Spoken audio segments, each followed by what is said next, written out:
So how are you guys? I'm back again with another dark, intense, and mind-blowing fanfic. Today's story is something you've never seen before. What if Naruto was trained en route by Danzo while yet keeping his humanity? In a world where emotions are seen as weakness, Naruto is raised in the shadows, taught to suppress his feelings, obey without question, and become a perfect weapon for Konoha. Before we begin, make sure to like, share, and subscribe to the channel, and comment your favorite moment after watching. Your one like and one subscribe gives me the motivation to bring even more epic fanfics like this for you. Now, without wasting any more time, let's dive into this twisted tale. Jiraiya hopped from building to building with the unconscious ANBU on his shoulder. He rapped on the window of the Hokage Tower, to take his fun way in. A few seconds later he was greeted by the old kindly face of his old mentor. What exactly would it take for you to come through the door like a normal person? The old Hokage asked. Normal? Where's the fun in that? Besides, when has anything about me ever been normal? Jiraiya responded. Well, you're never gonna change and act like a respectable shinobi, so we may as well get on topic. How did your mission to the Sound Village go? Asked the wizened warrior, taking notice of the short ANBU across Jiraiya's shoulders but decided to ignore him for now. Changing to a more serious tone, the white-haired pervert spoke. I didn't find too much on Oro team's actual plan's actions, but I was able to find plenty on the base itself, such as the number of troops and its fortifications, but nothing extraordinary. However, I was unaware that you had sent an ANBU there. You know I work better alone, Sarutobi-sensei. Sarutobi wore a confused expression on his face. An ANBU? He inquired. I never sent an ANBU to the Sound Village. Jiraiya flicked his thumb back towards the body across his shoulders. Well, some way or another this guy was there. I found him near the border on my way back in a lousy condition, although now that I think about it his wounds seem to be all healed and he just seems to have chakra exhaustion, so it might be a little while until he wakes up. Jiraiya placed him down on a couch in Sarutobi's study. Hiruzen removed his mask only to see a young boy with 3 whiskers on each cheek, bright blonde hair, and a scar above his left eye. Naruto-kun. The old man gasped in surprise. This caught Jiraiya by surprise as well. Wait, did you say Naruto? As in Uzumaki Naruto, my godson? Questioned the green and red clothed man. The one in the same, said the Sandaime while inspecting the boy's mask, noticing a kanji for root in the top right corner. Danzo, he growled out. Danzo must have somehow gotten his hands, pardon me, hand, on Naruto-kun without me knowing. No wonder both Danzo and Naruto-kun have been so quiet lately. Danzo had always requested Naruto-kun be given to him for training. For all we know now, Naruto-kun here could be an emotionless drone right now. Sarutobi said. I think I had better have a word with Danzo to see what all he has done and try to remedy the damage he has caused. It'll be pointless to question Naruto-kun. Danzo probably has his ways to keep his subordinates quiet about him and his actions. Hiruzen stated to his student. He snapped his fingers and an ANBU appeared. Yes, Hokage-sama, what do you require? The boar-masked ANBU asked. Boar, go to Danzo's residence and tell him I request his presence in my office. Ordered the Hokage. Hi Hokage-sama, answered the ANBU before he disappeared. Now all we can do is wait and keep an eye on our little blonde friend here, said the old pipe smoker. 30 minutes later, there was a knock on the door. Enter, spoke the old war veteran, glaring at Jiraiya, who seemed oblivious and wishing Jiraiya would take notes on this action revolving around the use of doors instead of taking notes on girls. Danzo walked in, flanked by the boar-masked ANBU Sarutobi had sent. You called for me, Hiruzen? Spoke the old war hawk. Yes, I did. You're dismissed for now, boar, answered Sarutobi, and the ANBU swiftly left the room. As soon as he was gone, Sarutobi quickly went to business. Would you care to explain to me why Jiraiya here found Naruto-kun dressed as an ANBU, with a root symbol on his mask, covered in wounds near the border in the direction of the Sound Village? Questioned Hiruzen. If Danzo was surprised that Naruto had been found like that, he sure didn't show it. He merely answered truthfully to try and salvage as much as he could and clean up this mess. I know you will simply just see through any lie, so I shall shoot straight. I've trained young Naruto here for about 7 years to the best of my ability. He is quickly becoming one of my best men, and I had sent him on an espionage mission to the Sound Village, spoke the bandage-covered man. So is there any real reason why I shouldn't just kill you for turning Minato's child into an emotionless weapon? said Hiruzen with barely repressed rage. Well, let me stop you there. Against my best attempts to turn him into an emotionless weapon, as you called him, he has in fact resisted any and all attempts to turn him into one. The best I could do was have him be able to switch his emotions off at will and then be completely normal the next second, which is actually a better thing. He's even resisted my personal seal that I place on all of my men more times than I can count, so no need to worry about that or me controlling him or anything. But I was planning on giving you a proposition as soon as he returned. Seeing as he is here now, I might as well give it to you, spoke the Root Commander. Hiruzen raised an eyebrow. A proposition, you say? He asked, gaining interest. Danzo nodded and responded, yes, in order to show you that my methods of training are best, I wanted to place Naruto here in the academy. Its most promising student seems to be Fugaku's youngest son Sasuke. He will be Naruto's competition. Compare the two of them at the end of their time at the academy in 2 weeks from now and you shall see that my way is best. If Uchiha is better than him at the end, I will disband Root and place all members into appropriate ranks depending on their skills and age. If I am correct and Naruto is better, then you shall implement some of my training methods there. I'm not even gonna ask for the emotional training. I know there's no hope of you agreeing to that, but we shall make sure to create real shinobi and kunoichi, not useless fangirls this village is so full of. What do you say, Sarutobi? Asked the Cyclops. After a few minutes of contemplation, Sarutobi spoke. Well, my old rival, you have yourself a deal. Now when Naruto-kun wakes up, we will see what he found out about my wayward student and then you may tell him about what he must do. Glad you agree, Sarutobi. I'm confident you will be impressed with what he can do, said the old warhawk. 1 hour later, Naruto slowly opened his eyes and was welcomed to the sight of 3 old geezers staring down at him. It seems I'm back in Konoha and in Hokage Gigi's office, he thought to himself. Welcome back, Naruto-kun, Sarutobi said with a warm smile. Naruto groaned while he struggled to sit up. Good to be back, Hokage-sama, the blonde answered. Was your mission a success? Asked Danzo, not wasting time beating around the bush. Looks like the old man already knows all about Danzo training me, so I don't have to play the fool around him anymore, but I better act respectful right now. Naruto thought to himself before answering back. Hi Danzo-sama, I had completed my mission without a problem until some idiot rookie blew up the information department near the time I was preparing to leave and ended up blowing my cover. Jiraiya flinched at this while Naruto continued. As I was trying to make a break for it, I was engaged by Orochimaru's elite bodyguard, dubbed the Sound 5. I was winning and about to finish them off when I was confronted by their fight member who appeared to be their leader named Kimimaro Kagaya. All 5 of them now ganged up on me while in the stage 2 of their curse seal. I'll place everything I know about that in my official report, but anyway, after that, I was getting killed and wouldn't last long as Kimimaro was there. I was almost out of chakra by then, so I was forced to use a burst of Q-chan's chakra to get away and sprint all the way to the border, and that's all I remember before things went black and then I woke up here, stated Naruto. Both Jiraiya and the Sandaime were shocked that he could use the Kyuubi's chakra, let alone knew about it. How long have you known about the Kyuubi, and did you say Q-chan, Naruto-kun? Asked Sarutobi. For about 2 years. Oh, and yes, the Kyuubi is in fact a she. She told me what had really happened 8 years ago when she was forced to attack. In fact, she's actually quite nice, but I'll discuss more of that later, answered the Root member. The almighty Kyuubi is a girl. Both Sarutobi and Jiraiya yelled. Jiraiya waited about 3 seconds and then asked, is she hot?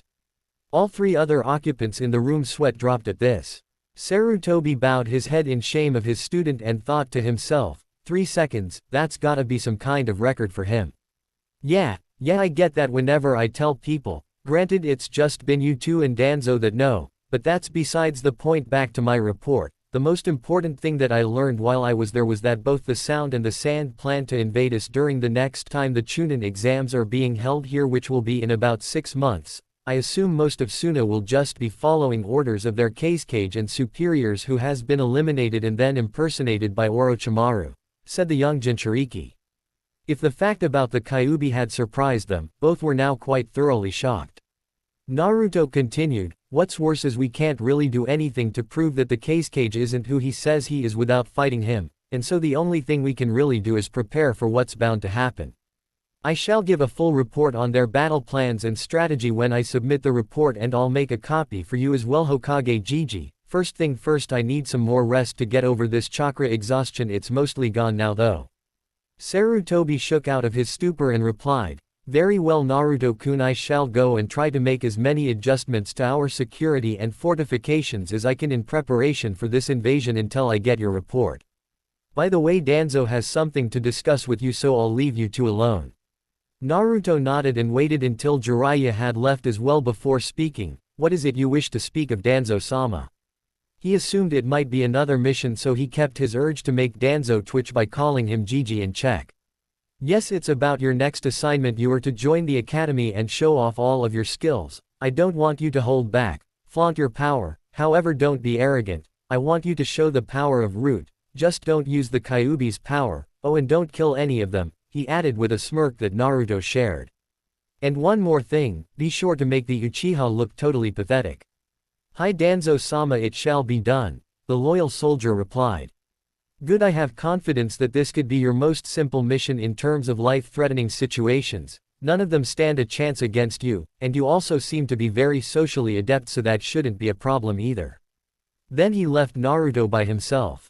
After a couple minutes he thought out loud, a mission where I get to show off and publicly humiliate a stuck-up clan heir. This just might be my new favorite mission. This'll be fun. One day later, Naruto was all prepped and ready for his first real day at the academy. He was wearing an outfit consisting of black ANBU pants with steel-toed shoes, a dark blue muscle shirt and black fingerless gloves with iron knuckles and guards on the top, and a wakizashi strapped across his back. He had 2 separate pouches on his back and then 2 separate kunai shuriken holsters on his legs, and although you couldn't really see them unless you looked closely, had a ceiling tattoo on each wrist for more shuriken kunai. He never really cared much for fashion, just brutal efficiency. He stepped out of his apartment and then simply used Shunshin to teleport to the front of the academy building, scattering random passerby out of the way. He walked with a gait that screamed power and deadliness while not showing a shred of arrogance.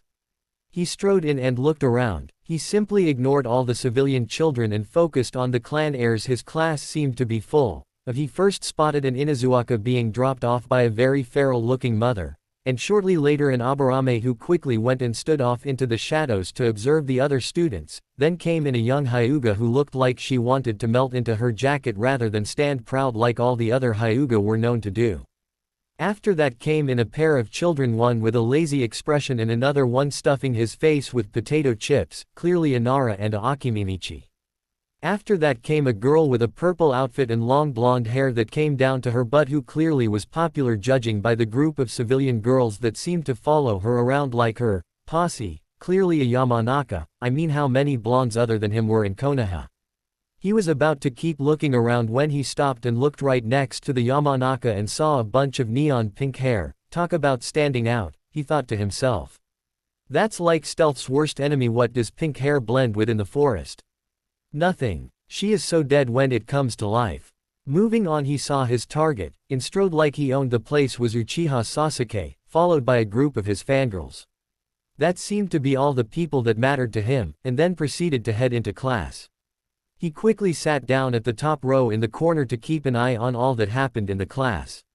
Soon enough, after everyone had sat down, in walked a man with a scar across his nose and in wearing the standard Chunin outfit. He organized his papers and silenced the class and then proceeded to call the roll. We all know everyone is there and their names, so we'll just skip this part. Seeing that everyone was there, Uruka spoke. Today we have a new student in this class. He has had training elsewhere for the past 7 years, so don't worry about him getting special treatment. He's definitely good enough to be here. Please stand up, Uzumaki Naruto. Naruto stood up and looked around at the class so they could all see who he was. Just as he sat down, the class was interrupted by a certain canine's loud yells. Hey, how come he got to skip the past 4 years while we got stuck in this lame class? That's so unfair.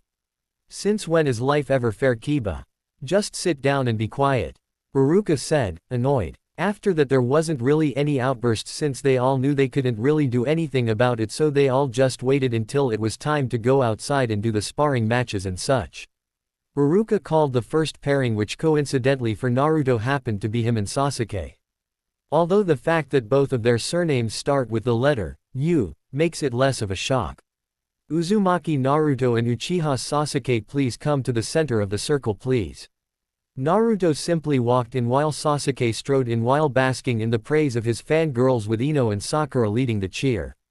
Naruto vs. Sasuke Hajime. Iruka shouted and then took a few steps back. Sasuke spoke first, "This will be over in a second, this no-name loser stands no chance against an Uchiha." Naruto had simply charged and threw a right hook too fast for Sasuke to even realize he had moved in the first place. Naruto followed Sasuke as he flew out of the ring and stood over him with his wakizashi at his throat before he spoke. "You're right, it was over in a second, maybe you should spend more time fighting than speaking now. Concede I don't feel like killing petty stuck clan heirs." All of Sasuke's fangirls were in an uproar yelling things like, "He cheated." And the like. Naruto simply stared over at them and said, "How did I cheat? The match had started, it's not my fault." Sasuke wasted time talking and expecting me to stand there and listen. Sasuke just stared at him with rage. "I will never concede, you just got a lucky shot." Naruto just looked at him then replied, "Please define the term luck, if it even exists. Is it luck that you are just too slow to even dodge a simple punch? You should try to train more instead of preening all the time and screaming about the so-called almighty Uchiha clan. And since you refuse to concede, I guess I better just knock you out. Night night," then proceeded to strike him on the head with the handle of his blade. "Shosha Uzumaki Naruto," shouted Iruka. The rest of the fights were not even worth watching. It's not that they were important or amazing in any way, they are just academy students. Sasuke was woken up at the start of the Shuriken Kunai. When it came to his turn he managed to hit 16/20ths for Shuriken and then 12/15ths for Kunai. "Beat that loser," he sneered to Naruto, who just looked on impassively. When it came to Naruto he got 20/20 on Shuriken and 15/15ths on Kunai. Then just walked right past the fuming Uchiha muttering pathetic, that only Sasuke heard. Next was jutsu. They had learned a bit about it in class and they were asked if they knew any techniques. All the clan heirs had at least one, which they promptly showed. After Sasuke finished his fire technique he was sure that he was the best, right until Naruto completely filled the arena with clones of himself and then showed that they were real. "Better not do any of my elemental jutsu, I might kill a few random gawkers who won't move out of the way," Naruto thought to himself. After everyone shook out of their stupor, Iruka announced it was time to head back into class. Naruto merely wondered, "I have to do 2 more weeks of this, oh well, might as well just send a shadow clone to do school while I just go out and train all day. So much for my favorite mission." 2 weeks later, day of graduation. The next 2 weeks went along pretty much the same way as that first day, with Sasuke being completely shown up in every way possible. Naruto apparently takes his orders very seriously. With his grades he received top marks but was still the doby of the class in terms of overall scores for the entire 4 years, but they still made him Rookie of the Year, with Sasuke coming in second and then Sakura being the top female student.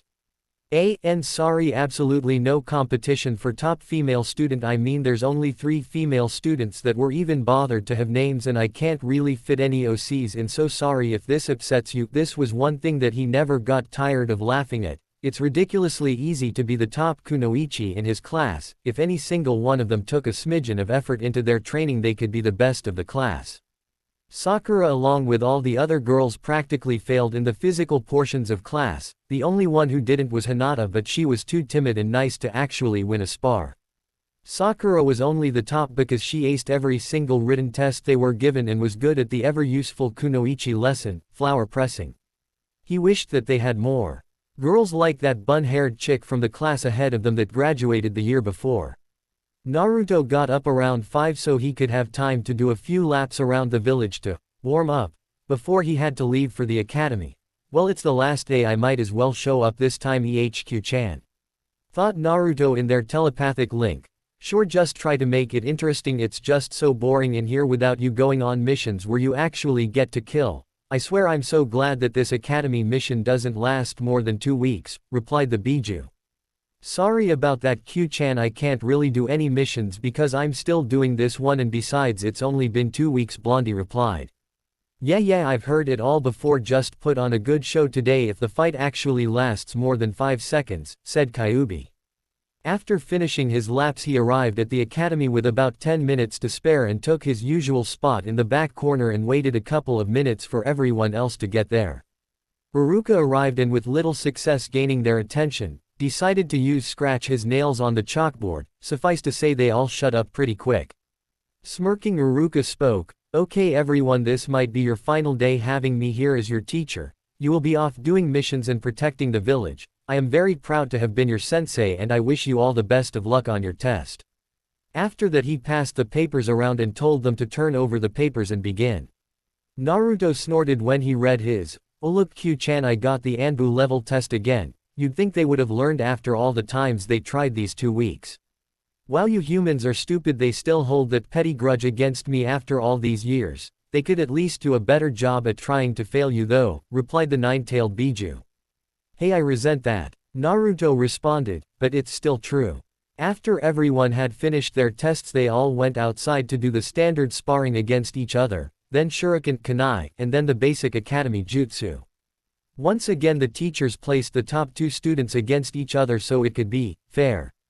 Iruka read both names off the list for the umpteenth time. "Uzumaki Naruto and Uchiha Sasuke, please step to the center of the ring. Try to not send him to the hospital again, he needs to finish the rest of the test today." All the guys snickered and Sasuke's eye twitched. Fine Iruka-sensei, don't worry about it, I'll only knock him out unless for some bizarre reason he decides pull that 50-foot pole out of his butt and surrender before it gets that far," Naruto answered cheerfully. Sasuke growled, "Don't mock me. You are a pathetic clanless loser without a bloodline, you can never be better than me." Completely oblivious to the fact that he had never so much as gotten a hit in their innumerable amount of fights. Naruto just kept staring over into the trees. "Huh. Did you say something? I was busy staring over at that bird over there." Iruka spoke, exasperated. "If you two are done we can begin." Naruto vs. Sasuke, Hajime. Sasuke wasn't that stupid, he knew better than to talk after the fight had started, so this time he decided to attempt to rush Naruto. He ran at a speed that to only the civilian students looked like he disappeared. Naruto lazily watched him until Sasuke aimed at his head with a spinning axe kick which Naruto simply caught with one hand before promptly spinning and then slamming Sasuke face first onto the ground. Naruto then picked him up and then tossed him headfirst into a tree. "So much for giving a show, he's already unconscious. I can't even show off. You'd think that he'd actually be able to take a hit after all this time." "Shusa Uzumaki Naruto," shouted Iruka with an "aga" and as an afterthought. The girls knew better to protest that Naruto cheated after being blasted with killing intent from said blonde. The rest of the fights went by pretty quickly, unless it was a fight between 2 fangirls, then of course they spent 5 to 10 minutes each claiming their love for Sasuke and explaining in excruciating detail about how they were meant for each other, much to everyone's disdain. Finally, when it got to the accuracy test, it went the same as that first day, with Shino coming up with third. They then proceeded to go inside and go one by one into the private room to perform the 3 jutsu and get your headband. It seemed that just about everyone passed the test. After all, only a complete and utter moron with absolutely no hope of redemption could actually fail, let alone 3 times in a row right. Once everyone had gone, Iruka cleared his throat and spoke, "Congratulations to all of you that passed. I am proud of each and every one of you. Now your journey as a ninja is just beginning, so meet here at 8:30 for your team placements." Dismissed. The next morning, as Naruto was waiting in his usual spot, for everyone else to get there, he happened to overhear a couple classmates talking about some idiotic Chunin trying to steal the forbidden jutsu scroll from the Hokage's office. Did he really think he could snatch it from the Kami no Shinobi? Naruto was stopped from listening to more by a couple of screaming banter, Sakura and Ino trying to race to sit next to their precious Sasuke-kun. "I totally got here first," screamed Pinky. "No way, I was here first," screamed the Yamanaka clan heir. Inoichi must be so proud. The idiotic banter continued until Iruka came in and proceeded to once more scratch his nails all the way across the chalkboard. "Now that we've all had our daily dose of stupid, now that we're all here, I will start calling of the teams, so pay attention. Team 1 to 6 pathetic civilian teams who weren't even bothered to be given names." Iruka froze. "Did I just say that out loud?" Everyone nodded. Okay, Team 7 is Uchiha Sasuke, Haruno Sakura, and Uzumaki Naruto. Take that, Ino Pig, true love conquers all." Sakura cheered. Single quote. "I'm doomed," thought both Naruto and Sasuke at the same time. Ahem, let me continue. Anyway, your sensei will be Hatake Kakashi. Iruka said before continuing. Team 8 will be Aburame Shino, Hyuga Hinata, and Inazuka Kiba, and your sensei will be Yuehi Kurenai.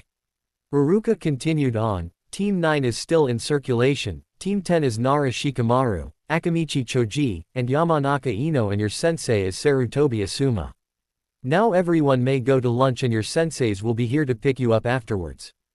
Dismissed. Naruto walked over to where Sasuke and Sakura were sitting. Hey guys, now that we are a team and all, now how about we go out to eat together? The blonde boy asked. I'm gonna train, I don't have time for stupid stuff like that, the raven-haired boy replied. Sakura then answered as well. Yeah, only losers would try and do something like that instead of training.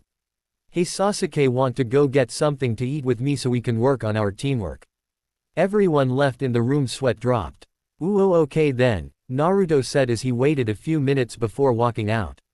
He walked past a crying Sakura who had apparently got shot down from Sasuke for the millionth time. She's so screwed when she goes on her first real mission, Naruto thought out loud. Surprisingly enough, Iruka and some other teachers who were outside muttered their agreement. Once everyone had gotten back to class and then picked up by their senseis, well, all but one team. Asuma, Kurenai and the other Chunin sent pitying glances over to where Team 7 was sitting before continuing on with their teams.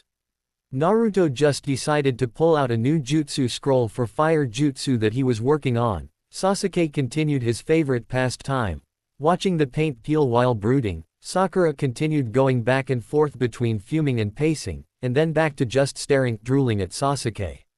3 hours later, a certain silver-haired Chunin walked in. Team 7, he asked, already knowing the answer. You're late, screeched the fangirl. Everyone but Naruto winced at the screeching. He knew to start wearing earplugs now that Sakura was on his team, good thing huh? Naruto just stared impassively at him, going through the information in his mind he had on him and then sizing him up. My first impression of you, well, Pinky's annoying, Duck Butt is boring, Batty Blondie is actually using his time correctly, so I like one of you. Can you guess who? Asked the Cyclops. Meet me up on the roof in 5 minutes, don't be late, Yane. Hypocrite, was the universal thought in the room. Naruto just shunshined up to the roof, much to Sasuke's annoyance and Sakura's confusion. Kakashi was sitting there for only about a second or two before he saw Naruto appear in a puff of smoke. So he already knows Shunshin, huh? I wonder how strong he really is if he's been trained by someone like Danzo for 7 years. I shouldn't underestimate him. Well, good for you Naruto, you got here first and your prize is more waiting for people, isn't this great? The masked Chunin asked with an eye smile. Naruto just stared at him, that eye smile was creeping him out, before sitting down. That's not even worth responding to. 5 minutes later, Sasuke and a breathing hard Sakura walked up the stairs. Why are you breathing so hard? Haven't you actually trained before? Questioned the Jinchuriki. Sakura twitched and said, of course I have. Naruto smirked, stalking Sasuke doesn't count. Said Uchiha, and Kakashi cringed. Sakura grinned sheepishly, oh well, I thought about it. Useless fangirl, all 3 guys muttered before getting comfortable. Well then, now that we are all here, let's introduce ourselves, let's say our name, likes, dislikes and dreams for the future, the copy nin stated. What do you mean sensei, how about you show us how it's done, replied Sakura. What is there not to understand? He just told us what to do in the most simple way possible, Naruto said while groaning. Here, let me show you if you're too stupid to do it. And sorry if I'm bashing Sakura too much, but it's just so much fun. My name is Uzumaki Naruto. I like learning new jutsu, training, and giving a good butt whoopin' to someone who deserves it.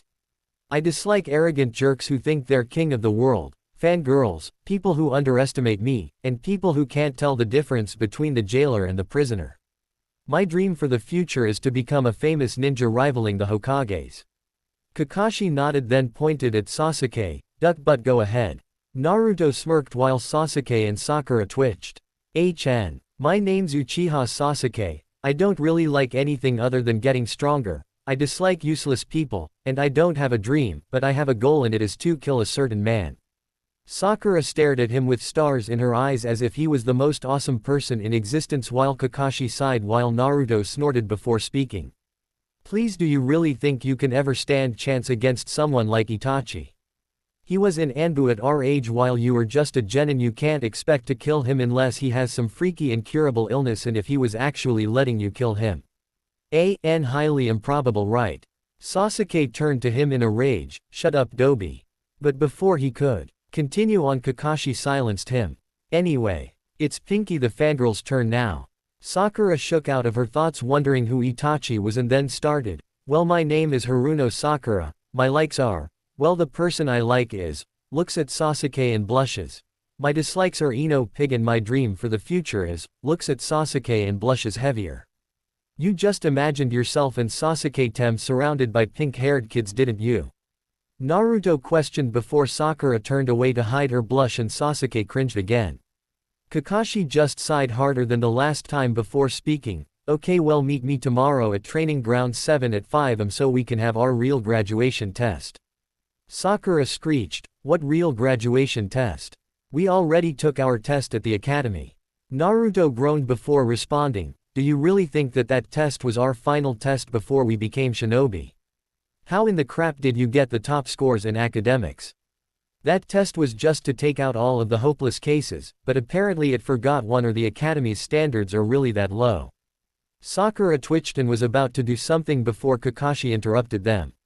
That's correct, Naruto. Now make sure you don't eat anything, otherwise you'll puke, Yane. Naruto looked to both of his teammates, and then spoke. We should come up with some sort of strategy for tomorrow. He's a seasoned Chunin, so we have no chance at beating whatever he has in store for us if we go it alone. I don't like this any more than you do, but I'm willing to put aside my differences for the good of the team. So are you guys in?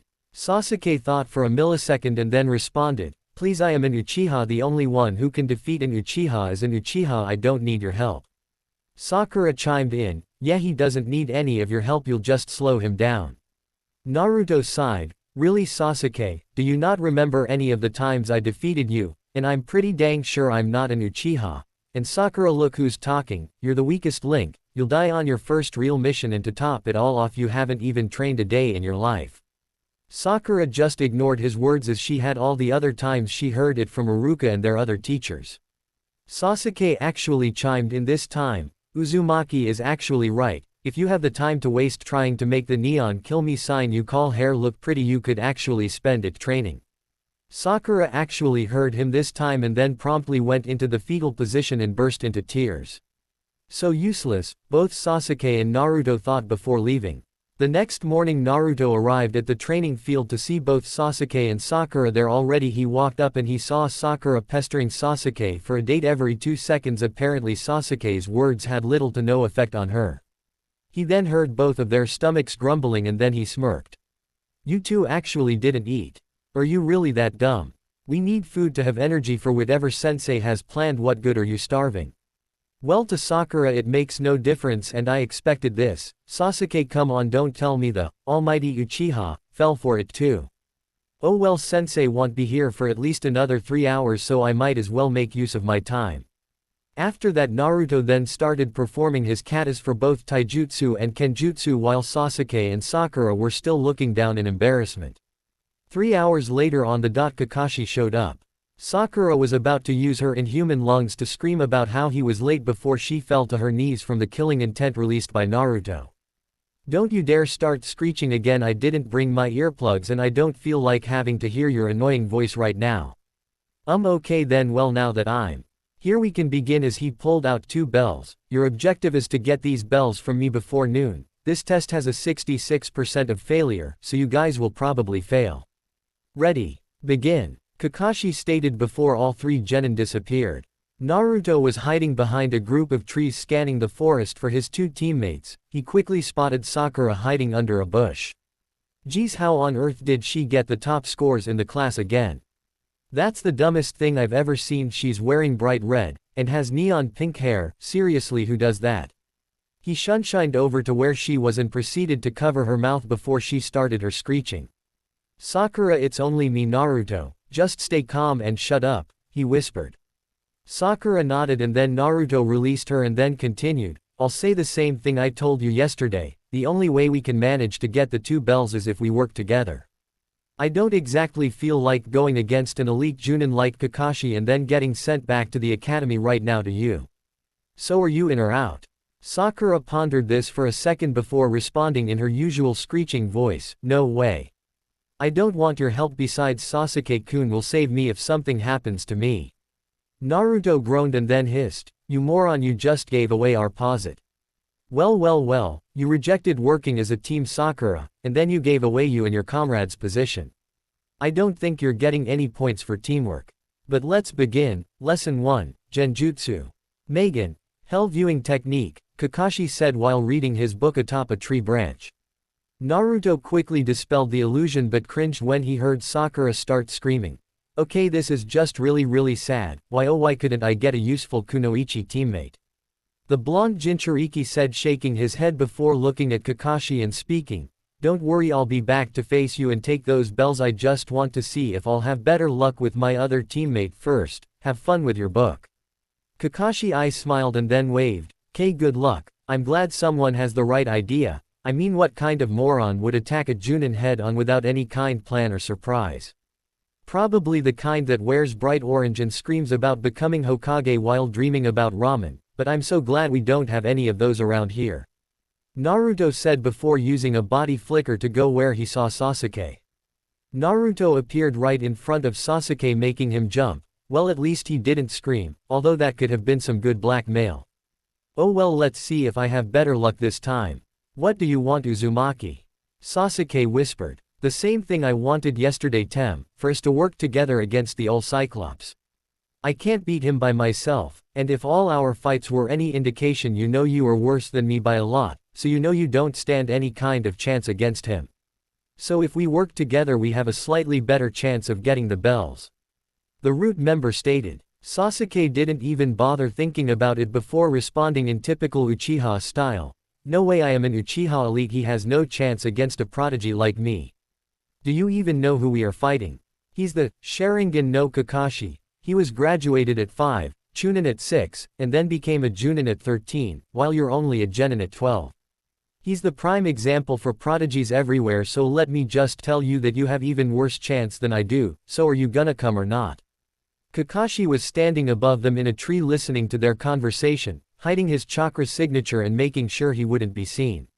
How does he know about all that?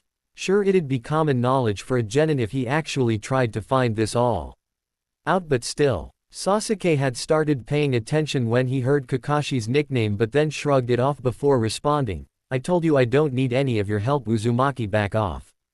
Kakashi sighed before coming down from his place. Is Naruto the only one here that actually wants to work together? Sasuke quickly scattered to get away. He may be proud but he's not that dumb to actually try and attack a Junin without any kind of plan or trap like that. Naruto just groaned before speaking. Yeah, apparently so. Oh well, might as well get started. He then dispersed, signifying he was a clone. Smart, he knew that I could find him easily, so he switched with a clone so that he could hide. Kakashi thought to himself before jumping back to avoid a flurry of shuriken aimed at him. The second he hit the ground, however, he felt 2 pairs of arms on each of his legs holding him in place. He then saw 4 Narutos on both sides of him finish making hand seals and then shouting, Kaden, Grand Fireball Jutsu, Fuden, Great Breakthrough.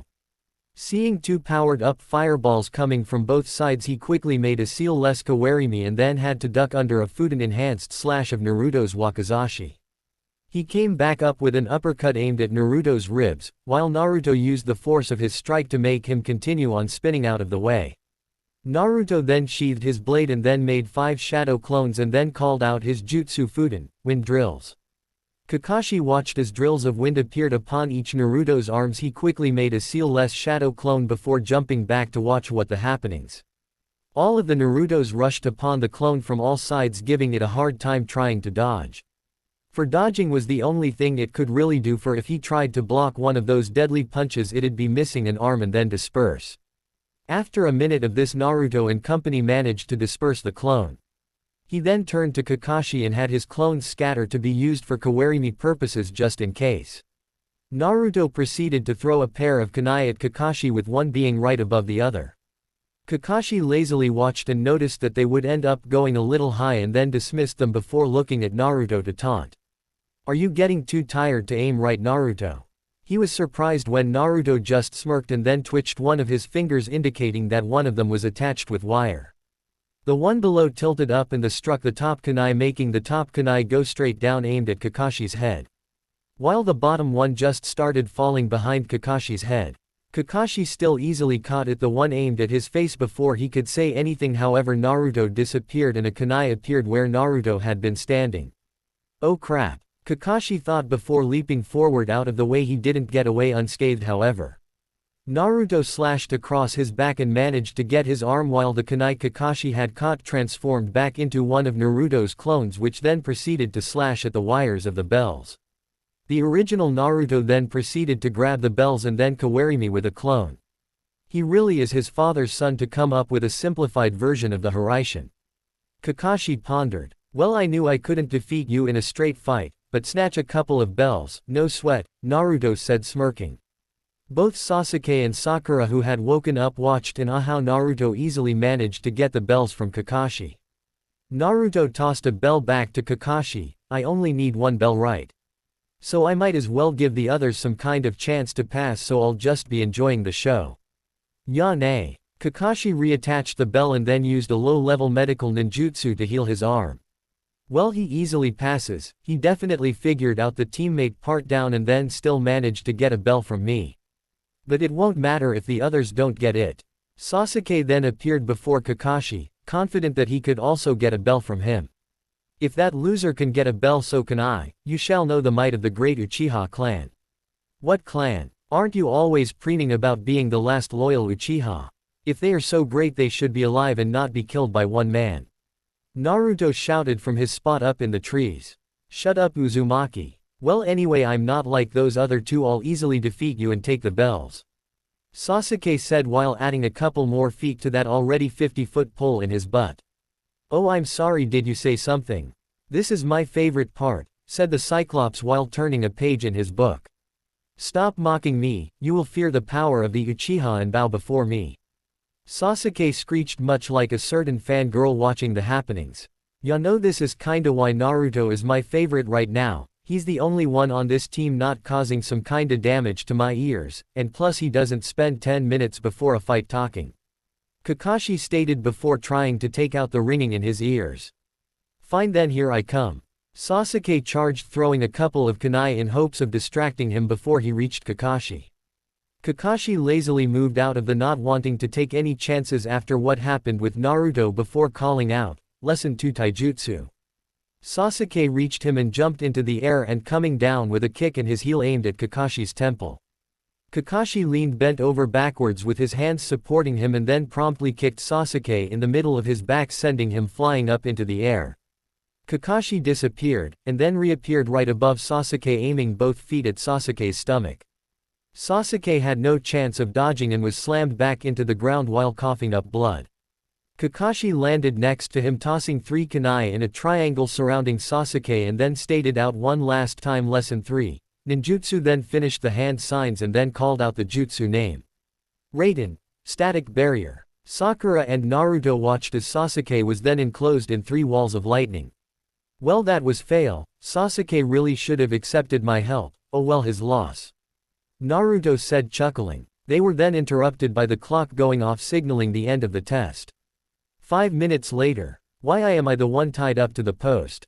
Sakura screeched after Kakashi finished the last knot. Well, you did absolutely nothing other than look around for Sasuke, reject all of Naruto's offers for help, and then promptly fall victim to a simple E-rank genjutsu. Kakashi said while grinning, not that they could tell under his mask. Well, anyway, Naruto is the only one who passes, while you both will be sent to the academy. He was the only one to retrieve a bell, and also he was the only one to find out the real purpose of this test and actually attempt to work with you too. Can any of you guess the real meaning of this test? The copy nin asked. Sakura and Sasuke just shook their heads, indicating they didn't know before looking at Naruto in hopes he would tell them. Naruto just sighed. The whole point is teamwork. Why else would there only be 2 bells? To make us set aside our differences and work together to attempt to get the bells. Was that so hard? Sasuke and his loyal fangirl had the decency to look away before Kakashi spoke. That's correct, Naruto. Now I will give you both one more chance to get this last bell after lunch. Now don't give Sakura any. The Junin then shunshined off a distance away to see what they would do. Sasuke looked around and then handed some food over to where Sakura was. But Sasuke-kun, if you give me that sensei might fail you, I'll be fine. Sakura said with worry in her eyes. But apparently Sakura's stomach thought otherwise and started grumbling. Sasuke then spoke. Eat it, you're completely useless if you don't have any strength, you need to eat. If you say so Sasuke, Sakura said smiling, he cares about me, take that Ino pig. She then took a bite but then choked when she saw Kakashi appear with an angry look on his face and lightning magically appearing out of nowhere and thunder rumbling menacingly. I told you not to give her any food. Why did you disobey me? Kakashi questioned. Because she's my teammate and she'd be of no use starving. I may dislike her, but I know I'm going to need her if I'm to try to get that bell again. Sasuke stated. Well then, you both, pass, Kakashi said with an eye smile at the end and a thumbs up sign. Wait what? We pass. How come? Sakura yelled. Because as I said earlier the whole point of this test was teamwork, I needed to see if you were willing to break the rules in order to help your teammates. Remember this, those who break the rules are considered trash, but those who abandon their teammates are even worse than trash. The Sharingan-wielding Junin said with a somber mood at the end. Well anyway, from now on we shall be taking missions as Team 7, report here tomorrow at 7 for our first team meeting and our first mission. Yane, Kakashi then shunshined away to go give his report. Naruto looked over to where his teammates were sitting. Well, now that we passed, how about we go out to celebrate my treat? TCH, no, this doesn't change a thing, I don't have time for this, I still need to get stronger. Sasuke said. Sakura then proceeded to ask for another date for the umpteenth time. Oh, I see you turned him down so you could have some alone time with me and go on a date. Sasuke didn't even bother looking at her and start walking away. Not on your life. Naruto just sighed, groaned for the millionth time today. You guys won't ever change, I see. Oh well, I tried. Then proceeded to shunshin away. Sarutobi took a puff of his pipe and then went on to the next team. Since Kakashi as usual isn't here yet, let's let Kurenai go next. Kurenai stepped up and then stated, Team 8 passed. Sarutobi nodded expecting this and then went on to Asuma's team. Asuma stepped forward and stated, Team 10 passed, but we're gonna need a ton of motivation to make them a fighting force. Sarutobi nodded, and then watched as Kakashi came in with a puff of smoke. Ah, Kakashi right on time. Well for you anyway, how did your team fare? The wizened Hokage asked. Everyone just started getting ready to leave expecting to hear how his team failed again. Kakashi nodded and started, Team 7, passed. This caused most of the Junin to start yelling, Kai, in earnest, thinking this was all a lie. Kakashi faked hurt. Oh come on, this isn't that big of a shock, is it? I'm not some kind of lazy sensei who fails people for the fun of it so I don't have to work. Everyone just rolled their eyes disbelievingly. Well, that will be all then, send the written reports and sometime tomorrow, dismissed. Sarutobi called out watching the Junin leave the room. You may come out now Danzo, said the Sandame. Danzo stepped out from the shadows and then spoke. Well, it seems I win my little wager, and I'm sure you've seen the real gap of differences between Naruto and Sasuke by now. So it's an ideal time for you to keep your end of the bargain before classes start up again. Sarutobi nodded before answering, yes, I will keep it after watching the fights of our so-called kunoichi. In the graduation test I believe for sure that we need to make some serious changes to our curriculum. Good, well, I'll be off then. Here's the list of changes that you must go through before submitting. Enjoy the paperwork, Danzo said with a smirk. Hiruzen cringed when he saw the large stack of papers placed before him. I bet you're so loving that Tobirama-sensei didn't pick you for Hokage right now. I sure am, enjoy, said the mummy-looking man before walking out. The next morning Naruto got there at the training grounds at 6 o'clock and then proceeded to start training with his jutsu until his teammates arrived so they wouldn't see all of his tricks. After his teammates got there, Sasuke proceeded to brood and Sakura sat as close to Sasuke as possible without actually touching him and just staring at him, again. Naruto just started his physical training with his clones off in the forest, still working on more jutsu from the scrolls given to him by Danzo. 3 hours later. Yo, said Kakashi with a wave. Sakura went up to yell at Kakashi but no sound came out. They all looked around in confusion until they saw Naruto smirking while having a hand in a half-tiger seal. Yeah, I kinda put a silencing seal on her that's remote activated, pretty handy right? Naruto said with a grin. Very very handy Naruto, now I don't have to worry so much about hearing loss. The silver-haired Chunin said with an eye smile. Sasuke muttered his agreement while Sakura was fuming. Well anyway, now that we're all here we may go to the Hokage's office for our first mission, let's head out. Kakashi stated before starting to walk in that direction. Sakura and Sasuke started following him while Naruto, having heard about the D-rank missions, made a shadow clone and sent it after them while he decided to continue training. Have fun guys, I just hope I put enough chakra into that clone, I don't want him getting destroyed or anything, that'd be bad. Naruto thought to himself, chuckling. 3 weeks later, Naruto clone and company were standing inside the mission room, having just turned in their last mission and awaiting their next one. Well, let's see, we have painting some fences, babysitting, and cleaning out the Inuzuka kennels again. Ruruka said with a pitying look at the genin. Sakura couldn't take it anymore and yelled out, that is it. No more of these D-rank missions, we need something that challenges us, how else are we going to improve? How about training for once? Naruto muttered while everyone chuckled. Now, you three are only newly promoted genin, you have to get more experience before you can do anything for real. You aren't ready yet, Ruruka stated. No offense Ruruka, but how exactly is cleaning kennels experience for real missions? I mean, I can understand babysitting and chasing Tora, because those can be attributed to guarding a client and then chasing down a target, but still we could have done all of these in the academy. When are you guys gonna finish changing this up? Naruto asked, keeping his frustrated emotions restrained. Well, those are to build teamwork, of course, you need to learn to split tasks and such, and we are still working on that, but it takes time. Ruruka said matter-of-factly. Teamwork, do you see who I have to work with? These two won't work with me even if it saved their lives. Naruto said while shaking his head. Well then that's why we should keep on giving you these then, you just sealed your own fate, one of the other mission givers said with a smirk. Now, I believe Team 7 has made a good enough point. It seems that these D-rank missions aren't enough for them to put aside their differences and work as a team, maybe a C rank will suffice to help them out. Said Sarutobi. Yes, finally. Cheered Sakura while Naruto and Sasuke smirked. Kakashi just groaned inwardly, he would actually have to do some work now. Alright, send in Tazuna.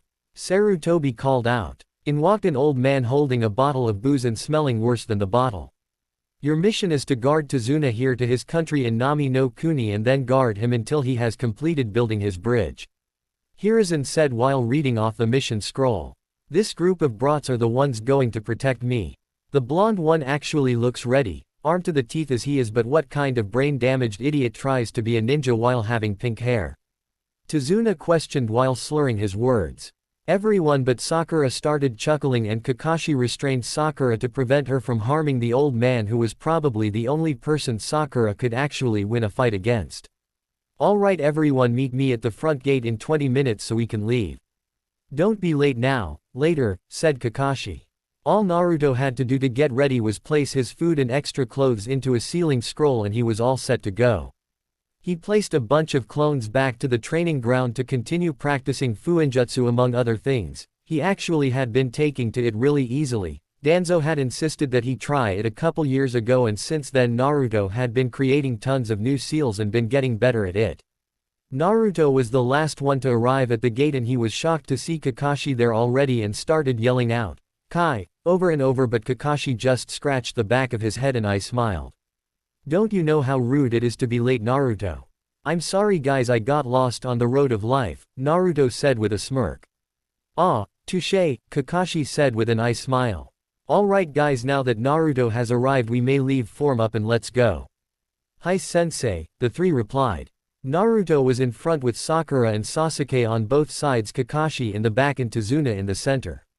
After a few hours of walking, Naruto spotted a puddle, which was odd since it hadn't rained in a while, and then reasoned it was enemy shinobi.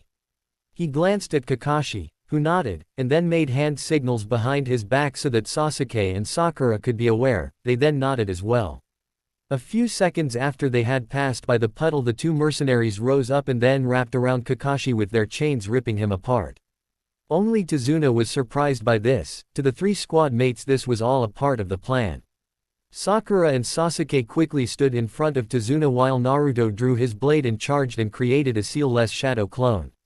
They both charged before blurring out of existence. Both of the Chunin had their eyes widened in surprise before that had their hearts pierced through with a Fudan-enhanced blade. Don't you think that was a bit muchy, Naruto? Kakashi questioned from his spot up on a tree branch. Yeah, you didn't have to kill them. Sakura screeched. Darn, didn't make the seal work in time. Oh well. Well, it's better than them having a chance of escaping, besides we already got the information we needed. They were clearly after Tazuna and we can simply get the reason why from him. Naruto stated while cleaning off his blade and then sheathing it. Naruto's right, so care to explain yourself, Tazuna? Kakashi questioned after Naruto used a quick fire jutsu to get rid of the bodies and then sealed away the heads to get the bounty. Tazuna then went into detail describing how Gato had enslaved his country and how he needed to build the bridge to save it and then didn't have enough money to afford a higher ranked mission. Kakashi processed through the information and then looked at each of his students, to which they all nodded. Well, you're in luck, Tazuna. We'll help keep you safe until you successfully complete your bridge. I believe with Naruto and we can handle whatever Gato will throw at us, don't sweat it. Thank you all so much.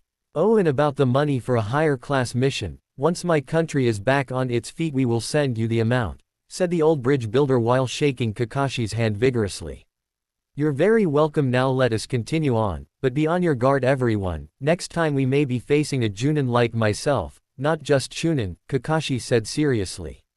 Roger that, sensei. Alright, let's move out everyone, Naruto said with a mock salute and then proceeded back to his position in front of Tazuna.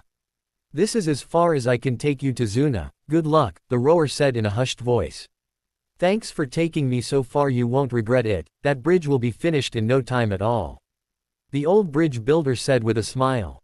Okay everyone, form up again, be on high alert, it'll be hard to see anything in this mist, and this would be the perfect time for an ambush. Kakashi said while getting to his position. Hi sensei, said the trio while going to their spots. After about 10 minutes of walking, Naruto sensed something over to their left and quickly threw a kunai over into the bushes. When he went to examine his work, all he saw was an extremely frightened white bunny. Naruto, you baka. You almost killed this poor innocent rabbit. Sakura screeched. Two things, Sakura. One, shut up. Once again you have given away our position. Second, this isn't the right season for this rabbit's fur to be white, which means it's been raised indoors, for substitution purposes perhaps. You should really be more deductive, use that brain of yours behind your huge forehead for once before you speak. Naruto said in a chiding tone. Sakura was about to lash out when he mentioned her big forehead when she was tackled down by Naruto while hearing Kakashi yelling for them to get down and then watching a humongous blade sail over their heads before lodging itself into a tree. A large man appeared on top of the blade with bandages on his face and a scratched mist hit eye. Well, Zabuza Momochi, known as the Kurigakure no Kijin, a ranked criminal, didn't expect see someone like you here, stated Kakashi before pulling up his headband revealing his Sharingan eye.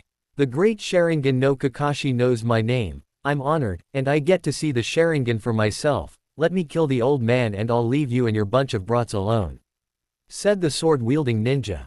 Naruto, give him our answer. Sasuke, Sakura, stay back to guard Tazuna, Kakashi said while preparing for the fight. Naruto just nodded before finishing his hand signs. Raiden, Gion. A large amount of lightning was sent towards Zabuza, making him leap out of the way, but was surprised to see it following him. Naruto made 6 seal-less shadow clones and sent them in pairs of 2 to surround Zabuza, who was still dodging the original's technique. 2 finished their seals and called out, Fudan, Great Whirlwind, Sweden, Water Tornado, then called out at the same time, Typhoon Water Vortex.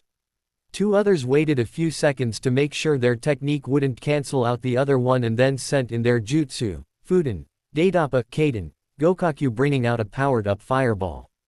The last 2 finished the hand signs before calling out their technique, Raiden, Lightning Dragon, Sweden, Water Dragon Bullet. Before a large dragon arose from the water before being combined with the lightning dragon that came from the air. Zabuza knew that unless he could create a collaboration jutsu in order to cancel out each of those other ones, there would be no real point of using ninjutsu. He tried using a kawarimi to switch himself only to say hi to the giant fireball, scorching the place. He used one more kawarimi before he was struck from behind from the Raiden-enhanced water dragon. He was then slammed into a tree by it and was still twitching from the jutsu after everything cleared. "Hey Zabuza, are you dead yet?" Naruto called out cheerfully. All he got was a groan in unbearable agonizing pain from Zabuza. "Look, let me know when you are." "Oh, and you, Hunter Nin, come on out," Naruto shouted out, looking into a bunch of trees. A Hunter Nin cautiously came out before speaking. "I thank you for taking down Zabuza for me. I have been tracking him down for quite some time." "Well, go ahead and do your business. I don't care about his bounty. I guess you get the honor of finishing him off, although I did all the work," Naruto said. The Hunter Nin threw a senbon that pierced the back of Zabuza's neck before jumping down to take the body, hoisting one arm over his shoulder. "Well, aren't you going to cut off his head or actually kill him? I understand the senbon to the neck so he won't move as you kill him, but aren't you supposed to cut off the head on the spot and then incinerate the body?" Naruto questioned while preparing himself for another fight and making hand signals to the others for them to be on guard. "I don't feel it necessary to show such things to mere genin. I'm doing it out of respect for your innocence," the Hunter Nin replied. "Please, these guys have seen me kill twice in a few seconds. We can take it, or are you unwilling to kill him for some other purpose?" the blonde asked. The Hunter Nin judged his options of escape out of his situation before building up chakra for a shunshin, but stopped when he felt two pairs of hands grab his ankles and a blade across his throat, and watched Kakashi make a strange jutsu that sounded like birds chirping. "I asked you a question, Hunter Nin, if you even are one.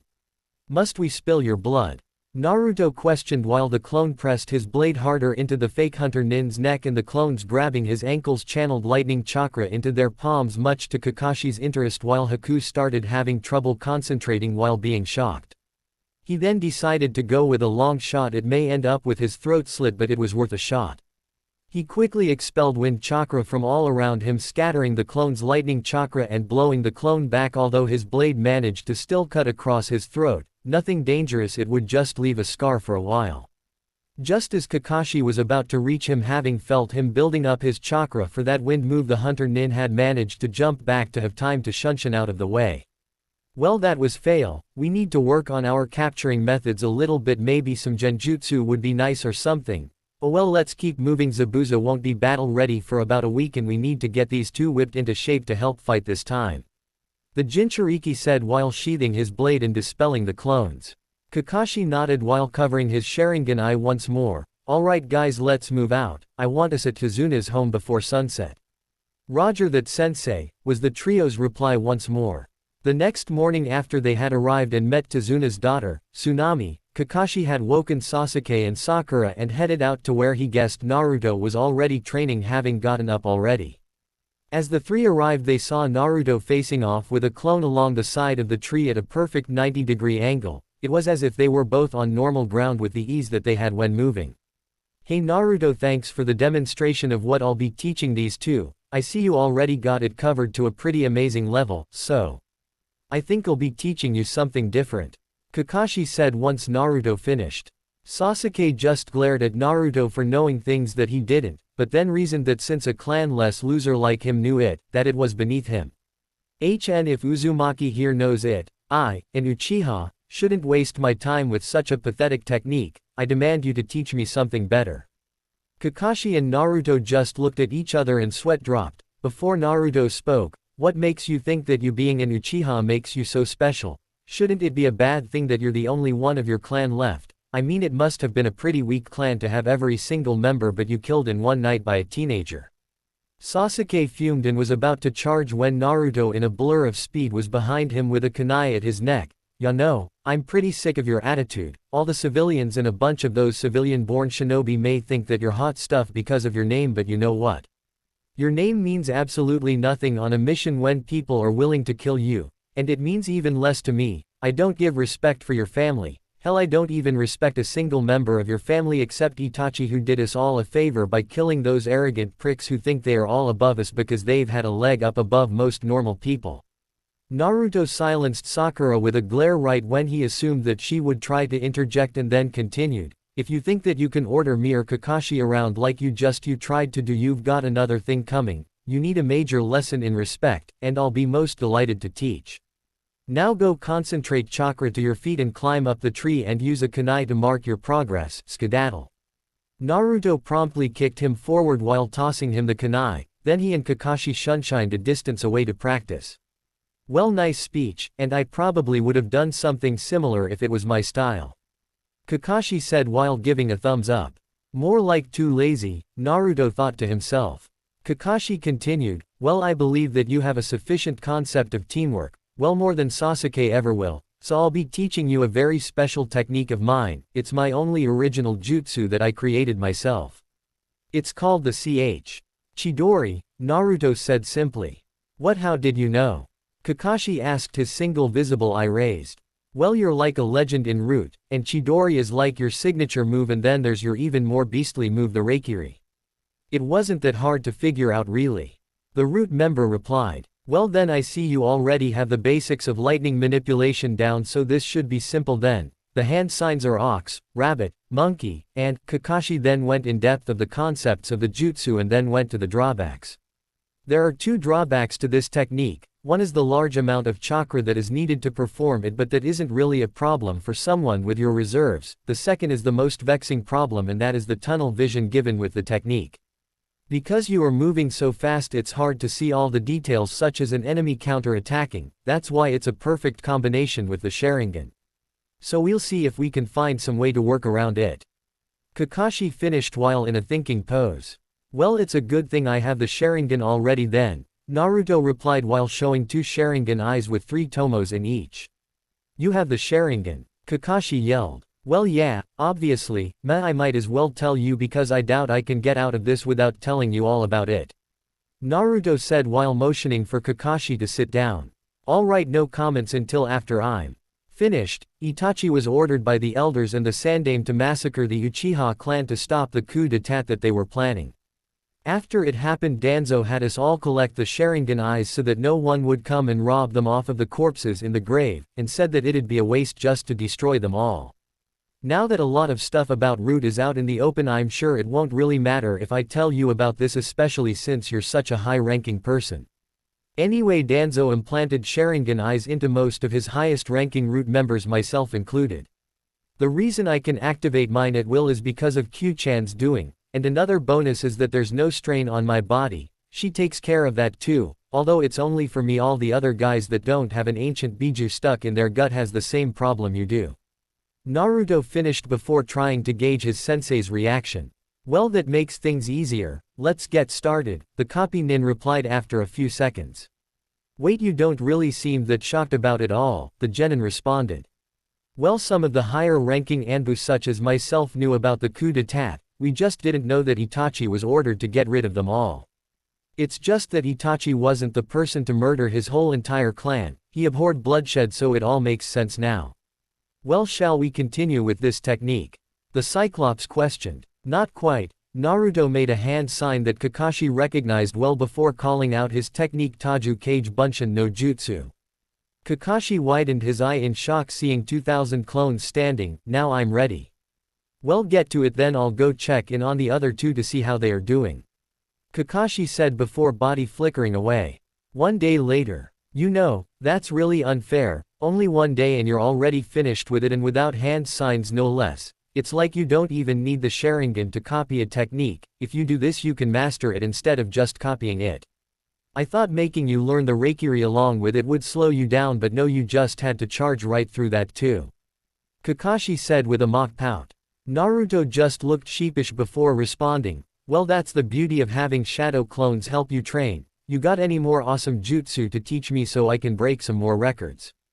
Kakashi I smiled. I might have a couple here and there, but I have just the one for you. It's called the Rasengan. The Rasengan, as in the 4th Hokage's jutsu. What's next, the Hiraishin? Naruto questioned incredulously. How did you know? Nah, that's one of the few I'd like to learn how but can't. Kakashi responded before continuing. I got the supplies for it while you were out here training. I had a feeling you would be done by the time I got back. The first step is to pop a balloon with your chakra like this. Kakashi then demonstrated the actual Rasengan and then the exercise. Naruto then took the balloon, concentrated for a second before the balloon exploded, and Kakashi just watched in silence.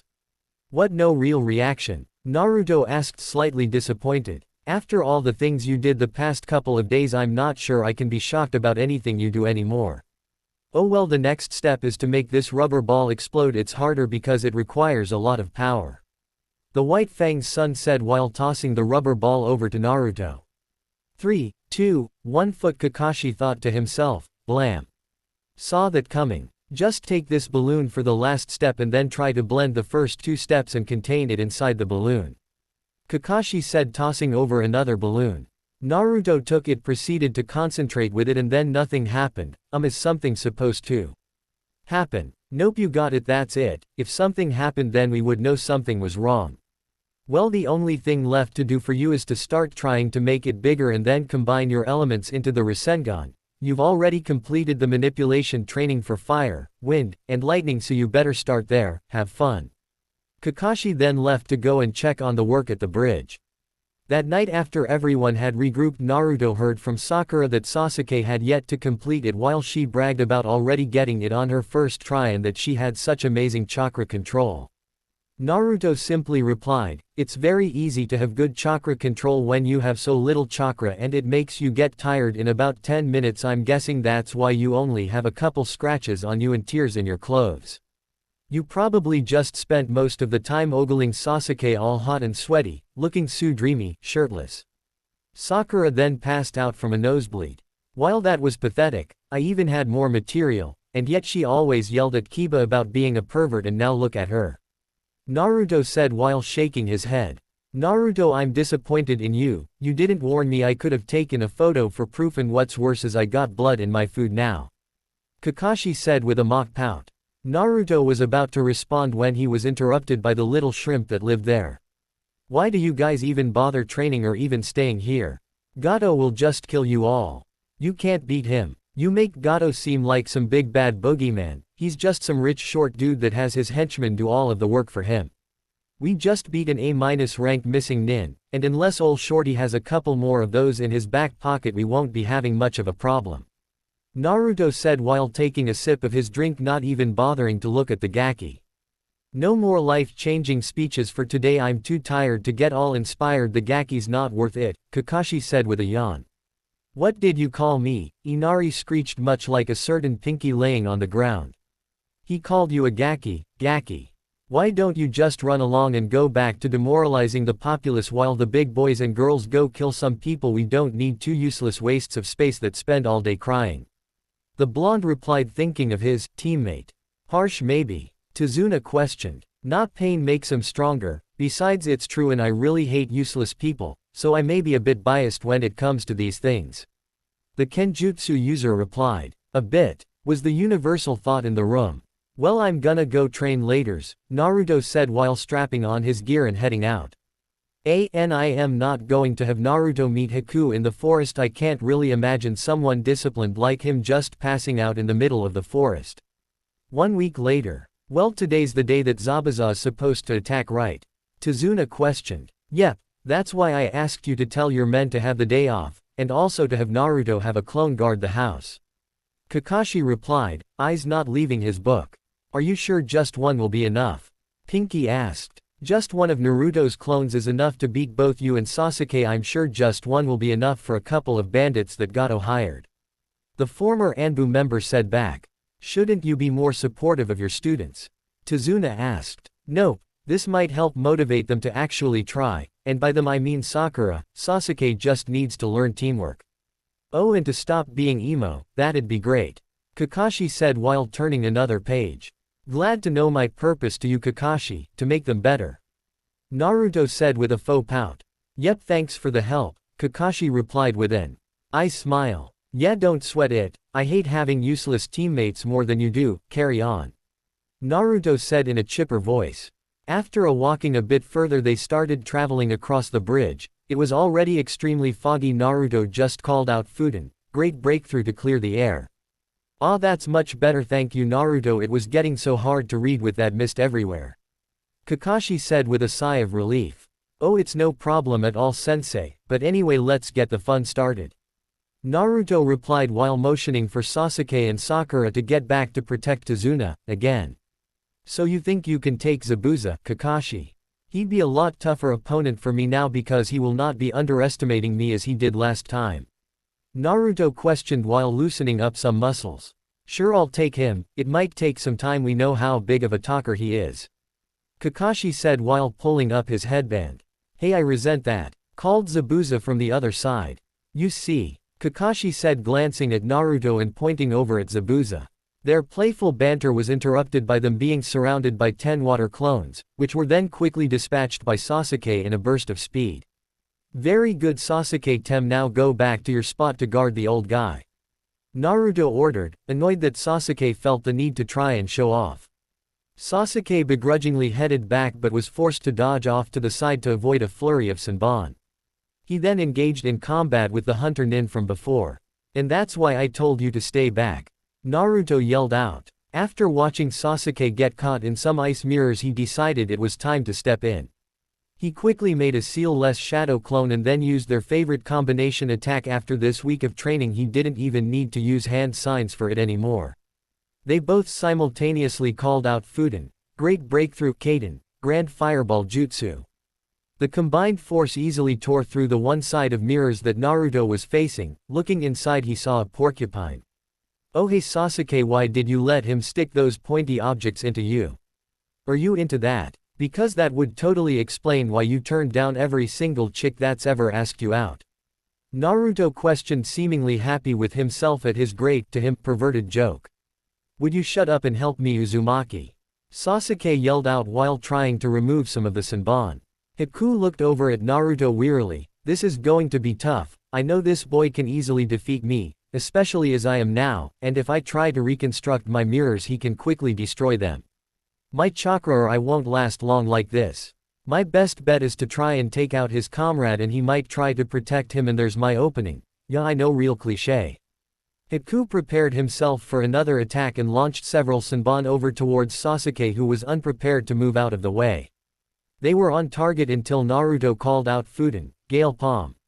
The Senbons then flew back into the opposite direction at over 3 times their original speed. Haku quickly moved back into another mirror that was still there before releasing his jutsu in order to conserve chakra. Haku was trying to formulate a plan to get around the blonde to his partner or just to strike the blonde himself. He quickly then had to jump forward to avoid a slice from one of the blonde's clones.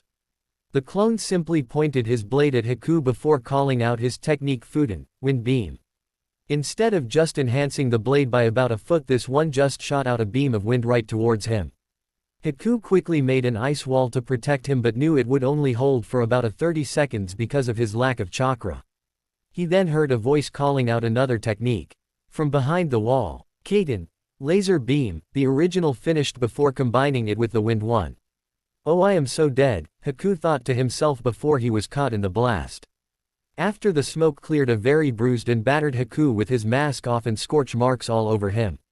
Haku weakly tried to stand and complete his mission but he was past his limit. All he could do was hoarsely speak, "Please kill me, I am of no use to Zabuza-sama, as of now I am a broken tool. I am not worth kept alive. Oh, don't you dare start going emo, that's what that Porkutem is for. Let me guess, you were an orphan, Zabuza took you in and gave you purpose and told you that you were nothing more than a weapon to him. Am I right?" asked Naruto with a somber look. Haku barely managed to nod. Well then, we're the same in that area. What needs to happen is for you to get your own purpose and dream and live it. Your world can't constantly revolve around someone else. Because people make mistakes, you sometimes just have to be that person's voice of reason to help them out, not just their loyal puppy who does everything they say. We aren't fangirls. Wow, you're like both my teammates rolled into one now that I think about it, emo yet a fangirl. I'm a guy, Haku responded with a sweat drop. Oh, then that makes it worse. Oh well, don't go anywhere now, I better go see how Kakashi's doing. Naruto started walking before he heard the sound of birds chirping and then silence. He called out, "Hey Zabuza. Are you dead yet?" Silence. Okay. Have fun in the hot place. Body flickering over to Kakashi, he saw him pulling down his Sharingan and then resting up for a sec. He then heard the sound of a cane tapping across the cement. Well, looks like you guys were too much for this so-called Kurigakur no Kijin. How about I double how much you guys were paid for this mission if you let me kill the old bridge builder?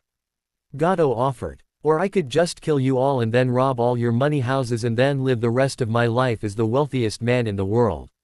But we know that's not gonna happen either. Well, the last part anyway. I still might take all your money though. Naruto replied with an ice smile reminiscent of Kakashi's. You insolent brat, do you really think you can beat all of my men? Gato sneered. Quality over quantity retard. Let's put them to the test. I've been wanting to test out some of my more wide-scale attacks for a while. This is the perfect opportunity. He quickly made a shadow clone and then they both performed their hand seals. Kaiten, searing tsunami, Fuden, wind wave. They both called out. Gato and his men all just saw one big huge wall of fire coming down on them with nowhere to run. All Inari and the villagers saw when they arrived was the small army of Gato's thugs be completely incinerated until there was nothing left. After taking out the leftover flames, Naruto with a low-ranked Suiten jutsu, he turned around to face them all. A little late to the party, don't you think? It was awesome. We had a fog machine, laser beams, electricity flashes, fire, oh yeah, and a porcupine. Naruto added with a smile. Shut it, Uzumaki. Sasuke yelled over where Sakura was. The needle fying him. Who has to clean all of this up and fix the damage? Kakashi asked nervously. Let's let Sakura do it, that way she can say she actually did something on the mission other than stand next to an old guy looking as threatening as a newborn kitten. Naruto suggested. Works for me, Kakashi said before calling out, hey Sakura, you're on cleanup duty. And then make me a sandwich. Naruto chimed in while Kakashi stared. Too much? Naruto asked sheepishly. Kakashi continued staring. Make that 2 sandwiches. He called out again. That's my favorite student, Kakashi said while patting the top of Naruto's head. 1 week later, Tazuna had finally finished the bridge. It had gone a lot faster though, with all of Naruto's clones helping out. But now it was time for Wave's heroes to leave. You know, any of you are welcome here anytime, and hopefully next time it will be a pleasure visit and not you guys, and I emphasize guys, fighting for your lives. Tazuna said with a playful grin looking at Sakura. Don't worry, we'll pay a visit or two around here soon. You guys take care now, ya hear, you two Gaki. Naruto said with a smirk at the end looking at Inari. They then started to leave before Inari called out, hey, the bridge isn't completed yet, we still have to name it. That's right, how about the amazing Sasuke-kun bridge? Sakura tried. Everyone just stared at her before they all started booing and jeering, much to Sasuke's chagrin. Well, that was shot down pretty quick. Naruto said with a smirk. How about the Great Naruto Bridge? Inari tried. The crowd just started cheering. Well, that works for me, just make sure to put that on a map or something too, having my own landmark. This'll be fun. Next thing ya know, they'll be selling Naruto bobbleheads to the people who cross it. Naruto said happily while imagining all the cool stuff that could happen. Sasuke just glared at him while Naruto gave him a nice guy pose similar to guys minus the whole green spandex and the pythons he calls eyebrows. 2 months later, Hitaki Kakashi, nominate all 3 for the Chunin exam. The room exploded in whisperings. What an oxymoron, and if you don't know what that means, look it up. Iruka then called out, now wait just a minute, I taught all of these students in the academy and I know they aren't ready for this. That's just it, Iruka, in the academy, you have no idea how far they have come these months since then. Or are just doubting my abilities as an instructor? Kakashi asked, daring him to say so. Well, I guess that takes care of that problem then, Sarutobi said after taking a drag from his pipe. XXX. The past 2 months had been living hell for Sakura, but it was worth it and everyone could see the results. Kakashi had forced her to start training with both Gai for taijutsu and Kurenai for genjutsu. She had been improving little by little. Kurenai had been trying to rid her of her fangirlish tendencies, but to no avail. Sakura also had been taking medical nin classes from the hospital so that she could be prepared for when either of her teammates got injured. Sasuke, however, had just stuck to his own training for all of the good it did him, practicing on more fire jutsu and shuriken techniques. Naruto had finished learning a lot more jutsu from the scrolls Danzo had given him and had finished the advanced book for Fuinjutsu. He also had completed the elemental manipulation training for water and earth. These were just some of the things he did in his free time. Whenever he could, he would help them prepare for Orochimaru's invasion. All of the Chunin and above, especially the ANBU, were training to their peak to be prepared.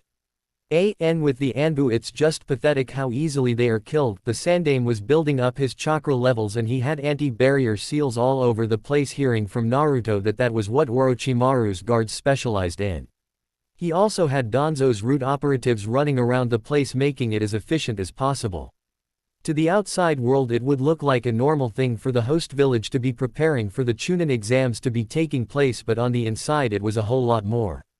That morning they were still waiting for Kakashi to arrive, and by waiting I mean Naruto and Sasuke. Training while Sakura laying there on her back staring at Sasuke's butt, much to Kakashi's chagrin when he arrived. "You should follow their example, Sakura," Kakashi said from right next to Sakura's face. She quickly tried to muffle her scream and pretended as if she was trying to do sit-ups. "You'll never change, will you, Sakura?" Kakashi said with disappointment. "Well, will you ever be on time to a team meeting?" She countered. "Ah, touché," Kakashi replied with an eye smile. "Well, I'm here to give you all the applications for the Chunin exams that start in 3 days. I'm sure you guys will do great, just be a team, and you guys will be fine," the copy nin said while handing them the application forms. He then continued on, "Be at the academy at 10 at room 301 to turn in your forms and then begin the first of 3 phases.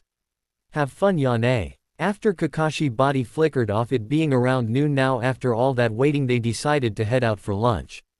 I mean Naruto, having given up on trying to go eat with his team, went off to this awesome dango shop where he'd talk to some purple-haired hottie. And guess who? With Sakura getting shot down once again by Sasuke, it was almost like a practiced scripted routine by now. This time when Naruto arrived he noticed a blonde-haired girl with a Kumo headband eating a large plate of sushi. He was about to go and order when he saw one of the blonde-haired girl's apparent teammate, a boy about his age with black hair, start mouthing off to her and was about to strike her when Naruto stepped in and caught it. "Care to explain why you were about to hit a girl, let alone your teammate, and then worst of all try to strike such a beautiful face?" Naruto said while glaring at the boy. Yugito blushed while her teammate, Shin, scowled. "This is none of your business, Leaf Nin, this is between me and the weapon." "Weapon?" Naruto repeated. "Yes, weapon, now mind your own business before I make you," Shin said while preparing to make a move. "You are in no position to be making demands of me, now sleep," Naruto commanded while he spun around the boy and chopping him in the back of the neck, knocking him out and then laying him across several chairs. "Care to tell me what this was all about, miss?" Naruto asked. "Yugito. Ni Yugito. And what's your name?" "Uzumaki Naruto," he said with a smile. "Hey Luki, there you found my old friend the Nibby. I guess she's another Jinchuriki, that explains why he called her a weapon. I also hold number 9 while you hold number 2. So I guess that answers my question as to why your teammate called you a weapon. It's a hard life, isn't it?" Naruto asked with a somber look at the end. Yugito just looked shocked. Ever since he mentioned he held the 9 tails, this boy just a bit younger than her held the most powerful Biju in existence, and plus he seemed normal, and nice. "Cute too," Nibby added. "Yeah, wait, what the crap?" "Well, it is true though." Yugito also gained a sad look before responding. "Yes it is, what's worse is everyone practically worships the ground our other Jinchuriki walks on while I am the pariah of everyone else." They continued on talking about their lives for a good amount of time before they heard a young boy's yell that sounded distinctly like a certain scarf-wearing Gaki. Excuse me for a minute, I need to go bail out some kid out of trouble," Naruto said before body flickering off, but was quickly followed by Yugito. He arrived on the scene to see some tranny in a catsuit holding up Konohamaru with his 2 friends and Sakura standing there asking him to release Konohamaru. "I suggest you let him go now before you get hurt and make me spill your blood across this street," 2 Narutos said while each holding a blade to the other's throat, while before they could respond a third, in a burst of speed, snatched the kid away and placed him back by his friends while Yugito watched in interest. "You little punk. I'll make you pay for that." He was about to reach for Karasu but was stopped by Naruto kicking his legs out from beneath him. "While you're down there, call down your friend over there next to my emo teammate so we can chat." Everyone's eyes widened when they looked over and saw a shocked Sasuke looking over his back to where a boy with red hair and a kanji for love written on his forehead. The boy complied and used a sand shunshin to come down. He then proceeded to apologize for his idiot brother's actions. "It's fine, it's clear that he has mental issues judging by the way he stole your sister's makeup and wears a catsuit." Naruto replied with a smirk. Kankuro was about to respond when he was stopped by a glare from Gaara. He gulped and kept quiet. Wow, it's like some kind of reunion, we now have the One Tails with us as well. Kyuubi stated while yawning. So you hold number 1 huh? Ain't this something, it's like a gathering. Yugito over there has number 2, while I myself have number 9. Naruto added a smidgen of Kyuubi's chakra while he said this to add effect. Gaara and his siblings flinched and took a step back, not used to that kind of power, especially considering they would normally be used to it having been around Gaara so much. So you're like me huh? I look forward to proving my existence against you in the Chunin exams. Gaara said. Proving your existence? You're standing right there, aren't you? And you're definitely talking and breathing. I think you proved you were alive the second you were born, don't ya think? Naruto questioned. Gaara just disregarded that. What is your name? I am Uzumaki Naruto, Naruto responded. Gaara nodded before saying his own. Sabaku no Gaara. I bet you are wondering about my name too huh? Sasuke said as he butted in. I couldn't care less, although I would also like your name, Kumo Nin. Gaara said while looking over in Yugito's direction. Ni Yugito, she replied simply. Gaara and company then walked off before Konohamaru and his friends took off as well.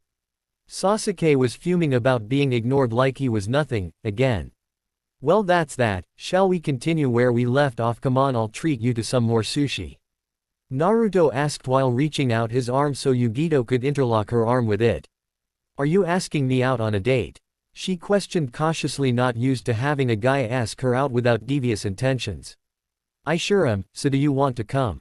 Naruto asked. I would like that, Naruto, said the Nibi Jinchuriki while placing her arm around his. Naruto had arrived at the academy for the first phase of the exams at about 9:15 in order to scope out the competition, not that he expected much from Genin. He only had to wait a couple minutes before Sasuke and then Sakura arrived. Alright guys, I'm expecting them to be attempting to get rid of as many teams as possible to only leave the best of the best, so if you say anything that looks like a way to get rid of some weaklings, don't go shouting about it, just keep going, it's less competition for us and we won't have to worry as much.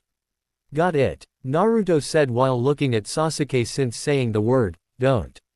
Fine, was Sasuke's reply, having long learned over these months that if he disobeyed any of Naruto's orders he would be in a world of inhuman pain. Then Naruto would unlock Sasuke's doors and let the fangirls in while Sasuke couldn't move to get away. Sakura just nodded and then double-checked her gear. After walking up the first set of stairs they quickly noticed a bunch of genin all lounging around. Here while 2 genin were blocking the doors to room 201, which was under genjutsu to look like 301. They just quickly snuck past everyone, while trying not to draw attention to themselves, which was really hard for someone with pink hair. They were passing through one of the academy's many training floors when they were greeted by a ninja in green spandex that Naruto and Sakura knew was from Team Guy. Uchiha Sasuke, I am Rock Lee, having heard from Sakura during our training how you were a genius from the Uchiha clan. I wish to test my strength against yours to prove that hard work outweighs natural-born talent. You know who I am and yet you still challenge me. You must be as dumb as you look. Sasuke said, confident of his superiority. And we all know how well that turns out given his spars with Naruto. Don't underestimate him, Sasuke-kun, he is very strong. I have trained with him many times these past 2 months. Sakura said with worry in her eyes. He is still no match for an Uchiha, Sasuke said while getting into his stance. Lee then got into his Goken stance. You may attack first, Sasuke. What happened hereafter was one of the most one-sided battles Sasuke ever fought aside his spars with Naruto. Right when Lee was about to finish him with the lotus, he was stopped by his sensei's summon and then was greeted by Guy himself. Hey super bushy brows sensei. Naruto called out after Guy finished his ridiculous pose.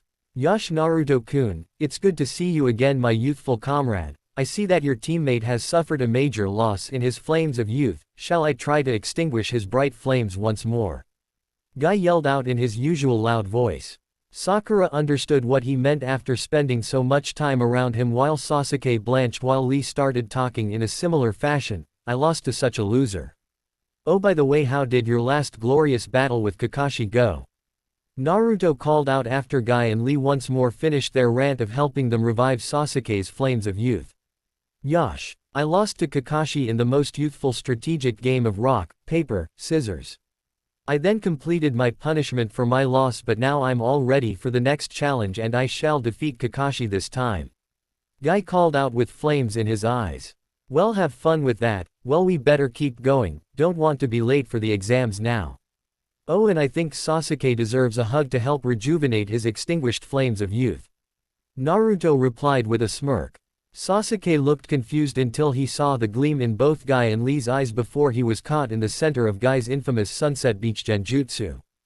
Kakashi could hear Sasuke's screams from where he was standing while watching Naruto and Sakura walk up. That's just plain mean, Naruto. You could at least wait until the exams are over to plant such horror into a mere 12-year-old boy. Nah, he'll be fine, besides pain's good, it's how we grow. Naruto said while making a couple of shadow clones, and then hanging them into flies that placed themselves on his shoulders just in case. Sasuke arrived a minute later, who was still mumbling things about green, youth, and eyebrows. Oh, I'm glad you could join us, Sasuke. I was afraid you wimped out or something after seeing the competition. Naruto said while chuckling. Sasuke shook out of his stupor to just glare at Naruto. I really hate you. Ah, I hate you too, Sasuke. I'm glad we've come to an agreement. Naruto replied with a smile and a thumbs up. Well, we better head on inside now, so long, Kaka-sensei. After that they all walked in to see everyone glaring at them, trying to unnerve them. Naruto shrugged it off while Sasuke flinched, and Sakura started trembling. In their momentary distraction, Sasuke was jumped from behind by the runner-up for most useless female in the world, Yamanaka Ino. Oh, Sasuke-kun, I've missed you so much, I was afraid you weren't going to make it. Ino said while squeezing as hard as she could. Ino, we see each other once a week with the other rookie 9 and we already told you that we were going to the Chunin exams. Did you just have no other excuse other than a useless fangirl desire to touch him? Naruto blanched. Ino looked like she wanted to kill Naruto but just stayed in place, having her last attempts end in complete failure with her usually unconscious, and that wouldn't be good to have happen right now in the middle of the Chunin exams. Hey guys, I was afraid you chickened out or something, yelled out Kiba with a resounding "Arf" from Akamaru. Do you have an off button?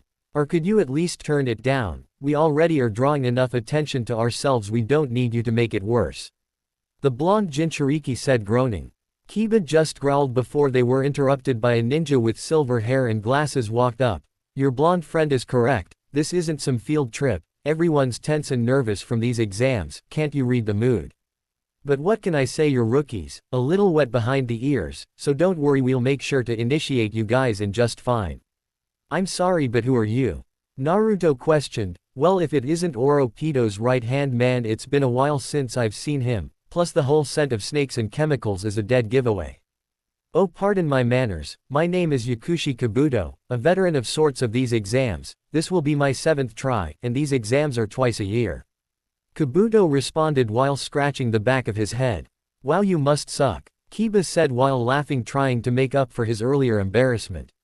Or the exams are really just that hard? Use your head, Kiba. If he sucked he'd be dead. If he was simply a coward, why bother trying so many times? Is your head just empty or something? No wonder it was so easy for you to learn how to understand dogs, because you're as dumb as one. Naruto quipped. Why you? Kiba was restrained from attacking by a hand from Shino was motioning him not to go. Once again you were correct, Naruto-kun, Kabuto said with a smile. I think I'll decide to help you newbies out. After he said this he pulled out a large deck of cards, then he proceeded to input his chakra into them, causing it to show a diagram of all the ninja villages and the amount of ninjas each village sent. So do you have any requests for information on the combatants? Sasuke then requested. Rock Lee, Sabaku no Gaara, and Uzumaki Naruto. Ah, you want to know about me? I thought I told you I don't swing that way, Sasuke. Besides, I'm sure that there are plenty of other guys around, maybe some pale-faced guy with girly long hair, I don't know. Naruto said with a smirk. Somewhere in Konoha a certain snake Sanin sneezed, nearly blowing his cover. Shut up, Uzumaki. Sasuke yelled while turning his head away to hide his blush, which only made him get nuzzled even further by Ino before he tossed her off into a corner. You know you're not really helping your case to prove you're straight by throwing off another one of your fangirls. Naruto replied. Anyway, the first Rock Lee, we all have heard this so many times I might as well skip to Naruto's next Uzumaki Naruto. He has completed 120 D rank missions, and while these are only recently changed, but it says that he has completed 10 B rank, 17 A rank and 8 S rank missions. It says his sensei is Kakashi Hatake while his two teammates are Uchiha Sasuke and Haruno Sakura. Although for the past 7 years he has been trained by new ANBU commander Danzo and his elite Root Squad, which is where he accomplished all of these high-up missions except for one of the A ranks, which was AC turned A rank. He performed most of those missions solo. He is definitely ANBU level in everything but rank. What's a guy like you doing here as a genin? Kabuto questioned with an incredulous look in his eyes. Well, that proves it, he's definitely a spy. Only Junin rank and higher are privy to that information and he definitely isn't one, and now a ton of genin all know. Well, that's obvious. To show Konoha's strength, of course. It would kind of be a waste to put me straight into ANBU, so why not bring in more missions in popularity into Konoha by showing how strong only its genin are? Naruto replied nonchalantly. Just about all of the other genin in the room took an unconscious step back hearing how strong this unassuming blonde was, while Sasuke was fuming once more hearing how strong his teammate was. He's already in ANBU at the same age as Itachi was. Am I really so far behind? Wow, kitten, you sure picked a good one, Nibi said while licking its paws. I sure did. After these exams I'll just have to take him out on another date. Yugito replied back. Ah, that's no fun, you didn't even bother denying. There goes my entertainment. Nibi responded with a pout. Well, what's the point of hiding it? You can read my mind and you know what my feelings are. And it's way overused. I'll see how this turns out. Well, it seems we have quite a few talented teams of genin this year. Yours, that sand team. Almost every village sent some excellent shinobi, although the sound could only send one team being the small country it is, said the glasses-wearing ninja. A few seconds later he was forced to dodge 3 kunai thrown by a ninja of the sound wearing a scarf and with a face mask similar to the Nadime's. As the mummy-looking one was charging, it was greeted by an iron-knuckled fist courtesy of Naruto square in the face, while Zaku was kicked back into a couple of desks on Naruto's follow-up attack while Naruto put a blade to their final teammate's neck before she could move to intercept him. It would be wise not to go around trying to attack Leaf Genin in the presence of their comrades. We look after our own. Naruto shouted out so all could hear before striking her in the back of the neck. Alright, you maggots, eyes up here and shut up, and you blondie with the blade on his back, mind telling me why there are 3 collapsed sound nin around you? Ibiki shouted while flanked by about 20 Chunin. Well, first of all, they can't take a punch, which is kind of why they are all collapsed, and second, they were about to attack a fellow leaf ninja, Naruto responded while putting away his kunai. Sort of, he added mentally. Well, okay then, carry on Gaki, just clean up the mess and get some smelling salts to revive them, replied Ibiki in a carefree attitude. He's like the blonde since he met him with Anko in the dango shop. Now everyone else grab a number and then sit down in the corresponding seat, wait until we give each of you a test, and then wait for the instructions. Ibiki then added. After everyone had then taken their seats with Naruto sitting next to some other leaf genin and with Hinata on his right after that, they were then given the instructions by Ibiki then started. He sent a mental command to his clones in disguise to find the person who would undoubtedly have all of the answers on any written test, i.e. Sakura. What, does she live in the library reading about everything except how not to be a useless fangirl? He thought to himself. He quickly finished the test after getting all of the answers from Sakura after his clones dispersed. He turned over his page and looked around the room and watched the various people cheat and the stupid ones getting caught. It seems the Chunin in the room are letting slide some of the less obvious methods, although I'm not quite sure why they are letting a completely unconscious Ino who they all know as a Yamanaka remain in the test. At least Shikamaru's cage main making Choji copy his movements are less obvious. He pondered. After the time was up there was only 18 teams remaining. It seems Izumo and Katetsu did their jobs well, keeping out a ton of the weaker teams. Now let's see if I can get a few more to break, thought the scarred ninja while smirking to himself. Alright maggots, put down your pencils and I'll tell you the rules for the final question. More rules, just give us the question already, yelled out Kiba. I would if you would simply shut up and let the intelligent people speak, Ibiki barked back. The 10th question is different from the others. It doesn't matter if you have a perfect score on the previous 9 questions, your score will go straight to 0 and then you and both of your teammates will fail. He gave a second to let the words sink in. Also, if you miss the question, you along with your teammates will be stuck at Genin for life, never to return to the Chunin exams ever again even if they get it right. That's bull man, there's tons of people who have taken this test before. Barked out Kiba once again.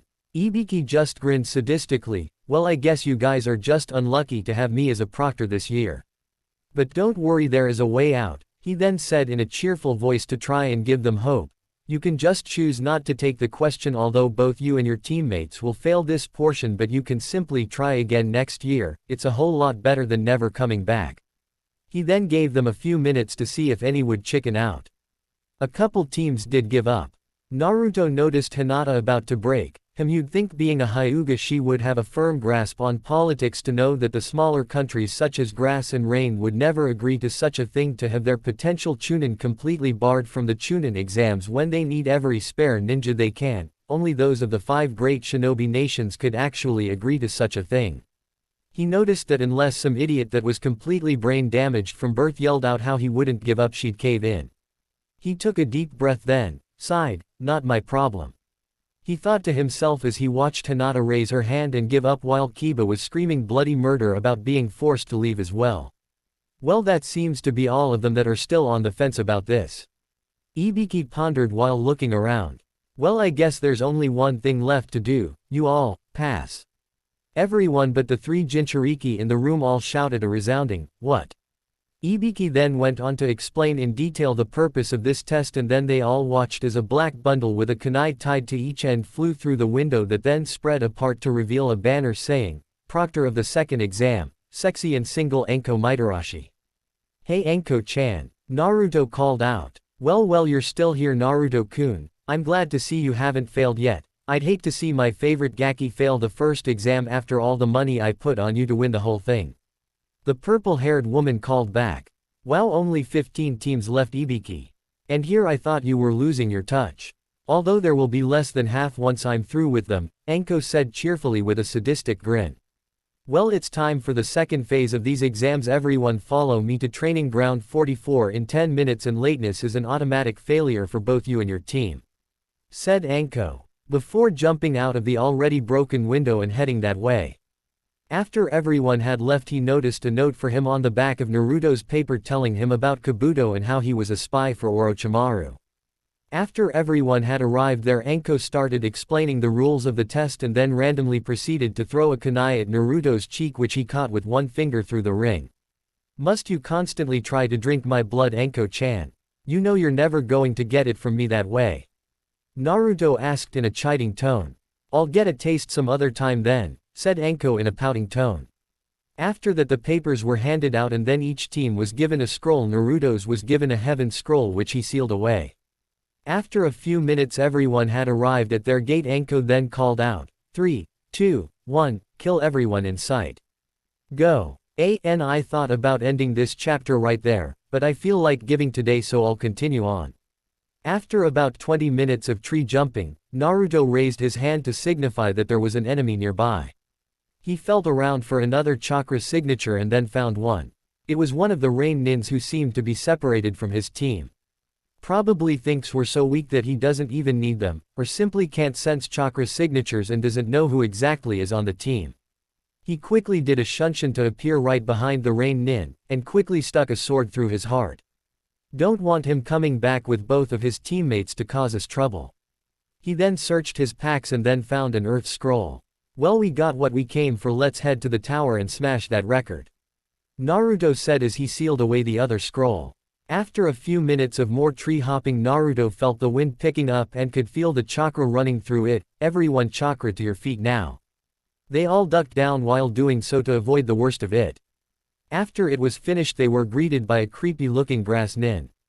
Kukuku, you're all still here. I guess I summoned my poor other pet for nothing. Oh well, maybe he will find some other genin to eat, she said. Now it's time for all of you to die, Orochimaru said while flaring about 10% of his killing intent. He didn't want to kill them just yet, there would be no point. He always did love to play with his food. Sasuke and Sakura completely froze, unable to move, only forced to stare ahead, while Naruto just shrugged off the killing intent. Is that all you got?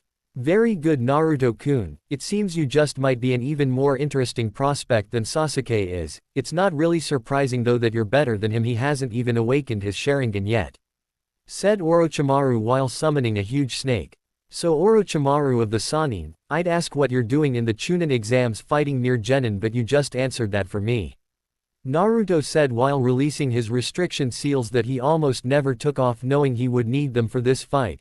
He also released a seal that was a direct line to the Hokage's office, signifying that Orochimaru has made his first move. "So all I have to do is stall him until the ANBU arrive. Luckily for me he's a talker, so I'll just have to accommodate him," he thought to himself. "Kukuku, you're very well informed to know it was me so soon, although the snake summon was a dead giveaway, Naruto-kun," Orochimaru said while licking his lips. After that he and his snake charged. The snake opened its mouth baring its fangs, intending to eat Naruto whole. Naruto just smirked while he was eaten. Orochimaru, feeling a buildup of chakra and heard a voice from inside, "Bunshin Debakua." He quickly jumped onto a branch to avoid the explosion. "I am glad that I didn't underestimate him. It would have been too easy if he had just let himself be eaten like that." As he landed, the branch he stepped on exploded because of a paper bomb planted on the other side just outside of his range of vision. He had to quickly jump away again so he wouldn't have to waste chakra shedding his skin after being burned. As he was in the air he heard two voices above him and then two directly below him. "Kaiten, Gokakyu, Fuden, Daitapa." And then he heard four more voices scream from around him, "4 Violet Flames Battle Encampment. I'm glad I finally get a chance to use this on someone. Ever since I read a lot of the Sound Force barrier techniques I've been itching to try them out." Orochimaru found himself unable to form a kawarimi and there was no way to dodge this, and if he fell he would just burn when he reached the bottom of the barrier.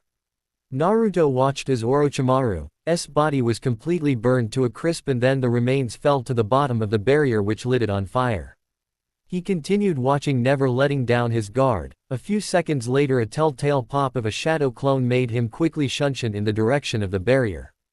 He then kawarimi'd with a shadow clone unknown to Orochimaru and then the clone called out its jutsu, Fuden, vacuum force. Orochimaru was pulled to the barrier from above him, being caught in the air so he was unable to stick to anything. Orochimaru was then sucked into the jutsu further, which then caused him to run straight into the barrier before dispersing, signifying another clone. "Kukuku, very good Naruto-kun, you destroyed 2 of my clones, although the second was 10% of my skill while the first was 50. Orochimaru said from directly behind the clone. He was about to get it out of his way when the clone used the last of its chakra to use one of its newest jutsu, Chidori, Stream, which then caused the earth clone to disperse after being struck.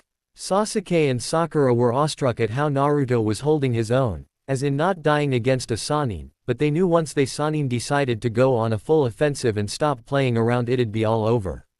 Naruto was searching everywhere while trying to keep his chakra signature masked. He then decided to let one of his clones be bait. He channeled a ton of chakra into it in hopes of it fooling the Sannin. He then used the chameleon jutsu that he found over in the library that was put there by some pervert claiming it to be the ultimate peeping jutsu. Orochimaru quickly found Naruto, and then proceeded to test him in taijutsu. He went for a strike at Naruto's temple with a kick. Naruto quickly ducked under it while placing his weight on his hands while kicking back, performing a mule kick attempting to nail Orochimaru in the stomach. It was to no avail as the snake Sannin simply leaned backwards at an impossible angle while Naruto used the rest of the force behind his kick to push off and then form a right when his feet were going past his face. The original Naruto made a hand seal and the clone promptly exploded with a huge ball of fire. This boy never ceases to amaze me. He definitely is strong in ninjutsu and strategic planning, but let's see if I can actually get to face the original in taijutsu without having a clone blow up into my face. A very burned Orochimaru thought to himself while pulling off the rest of his mask that had been burned. He then proceeded to open his mouth at an impossible length while another him crawled out completely unscathed. That's just nasty, all 3 genin thought to themselves. Very good Naruto-kun, Orochimaru said before reappearing right behind the original Naruto.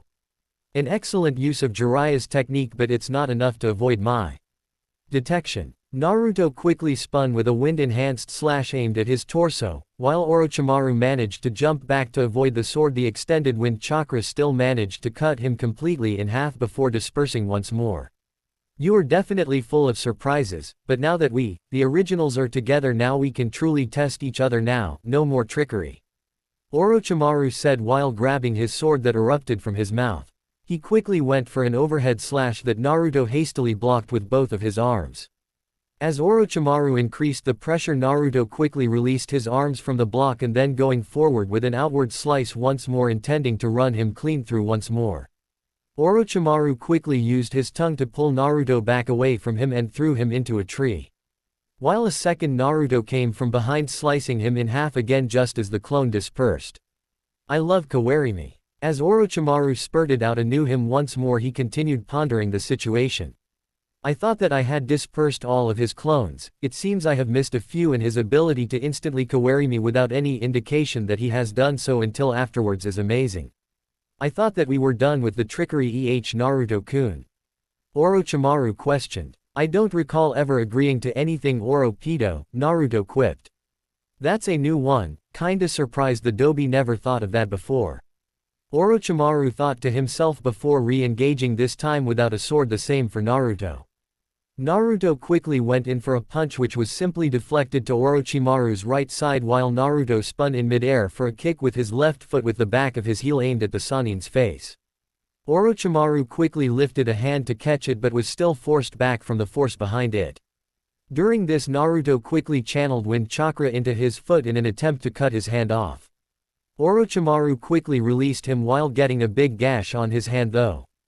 Things kept on going like this for a few minutes until Orochimaru finally decided that he had learned enough for now, and then using his full speed landed a large 3-hit combo on Naruto's body before putting all of his weight behind a kick that sent Naruto flying back. Well, it seems that his taijutsu and ninjutsu are superb. He is pretty unknown in genjutsu though, but I bet that Danzo covered that weakness, although probably not teaching him any genjutsu. He also hasn't used an ounce of the Kyuubi's chakra, which Danzo surely made him master. It's also probably one of the first primary reasons why Danzo recruited him in the first place. But I bet he's still hiding a great many things from me. But that's good how he's not trying to show all of his tricks in just one round. Orochimaru pondered while going through all of the information from the fight. As Naruto shakily got up, dang it, where are those ANBU? They should be here by now. He glanced up at Orochimaru. He must have had his two companions go and make sure that no one interfered, so I'll just have to keep on holding out until they make it through. But if I want to last any longer, I'll have to reveal an ace in the hole. He closed his eyes and then reopened them, revealing his 3-tomo Sharingan. Orochimaru had his mouth wide open in shock but quickly shook out of his stupor once Naruto attacked once more. As they fought, he could sense the ANBU getting closer. He would have to end this now if he wanted to test Sasuke. He then quickly knocked Naruto back once more, certain that he would stay down long enough. After that, he quickly looked to where Sasuke was, who was still frozen. Pathetic, he's still stuck in that. I bet he won't even be very entertaining at all if he hasn't even awakened his Sharingan. While Naruto-kun on the other hand has his fully mastered. Single quote. Once he looked back to where he kicked Naruto, he saw him gone but felt a large amount of demonic chakra coming from behind him. He quickly had to duck under a swipe under a red claw made of chakra.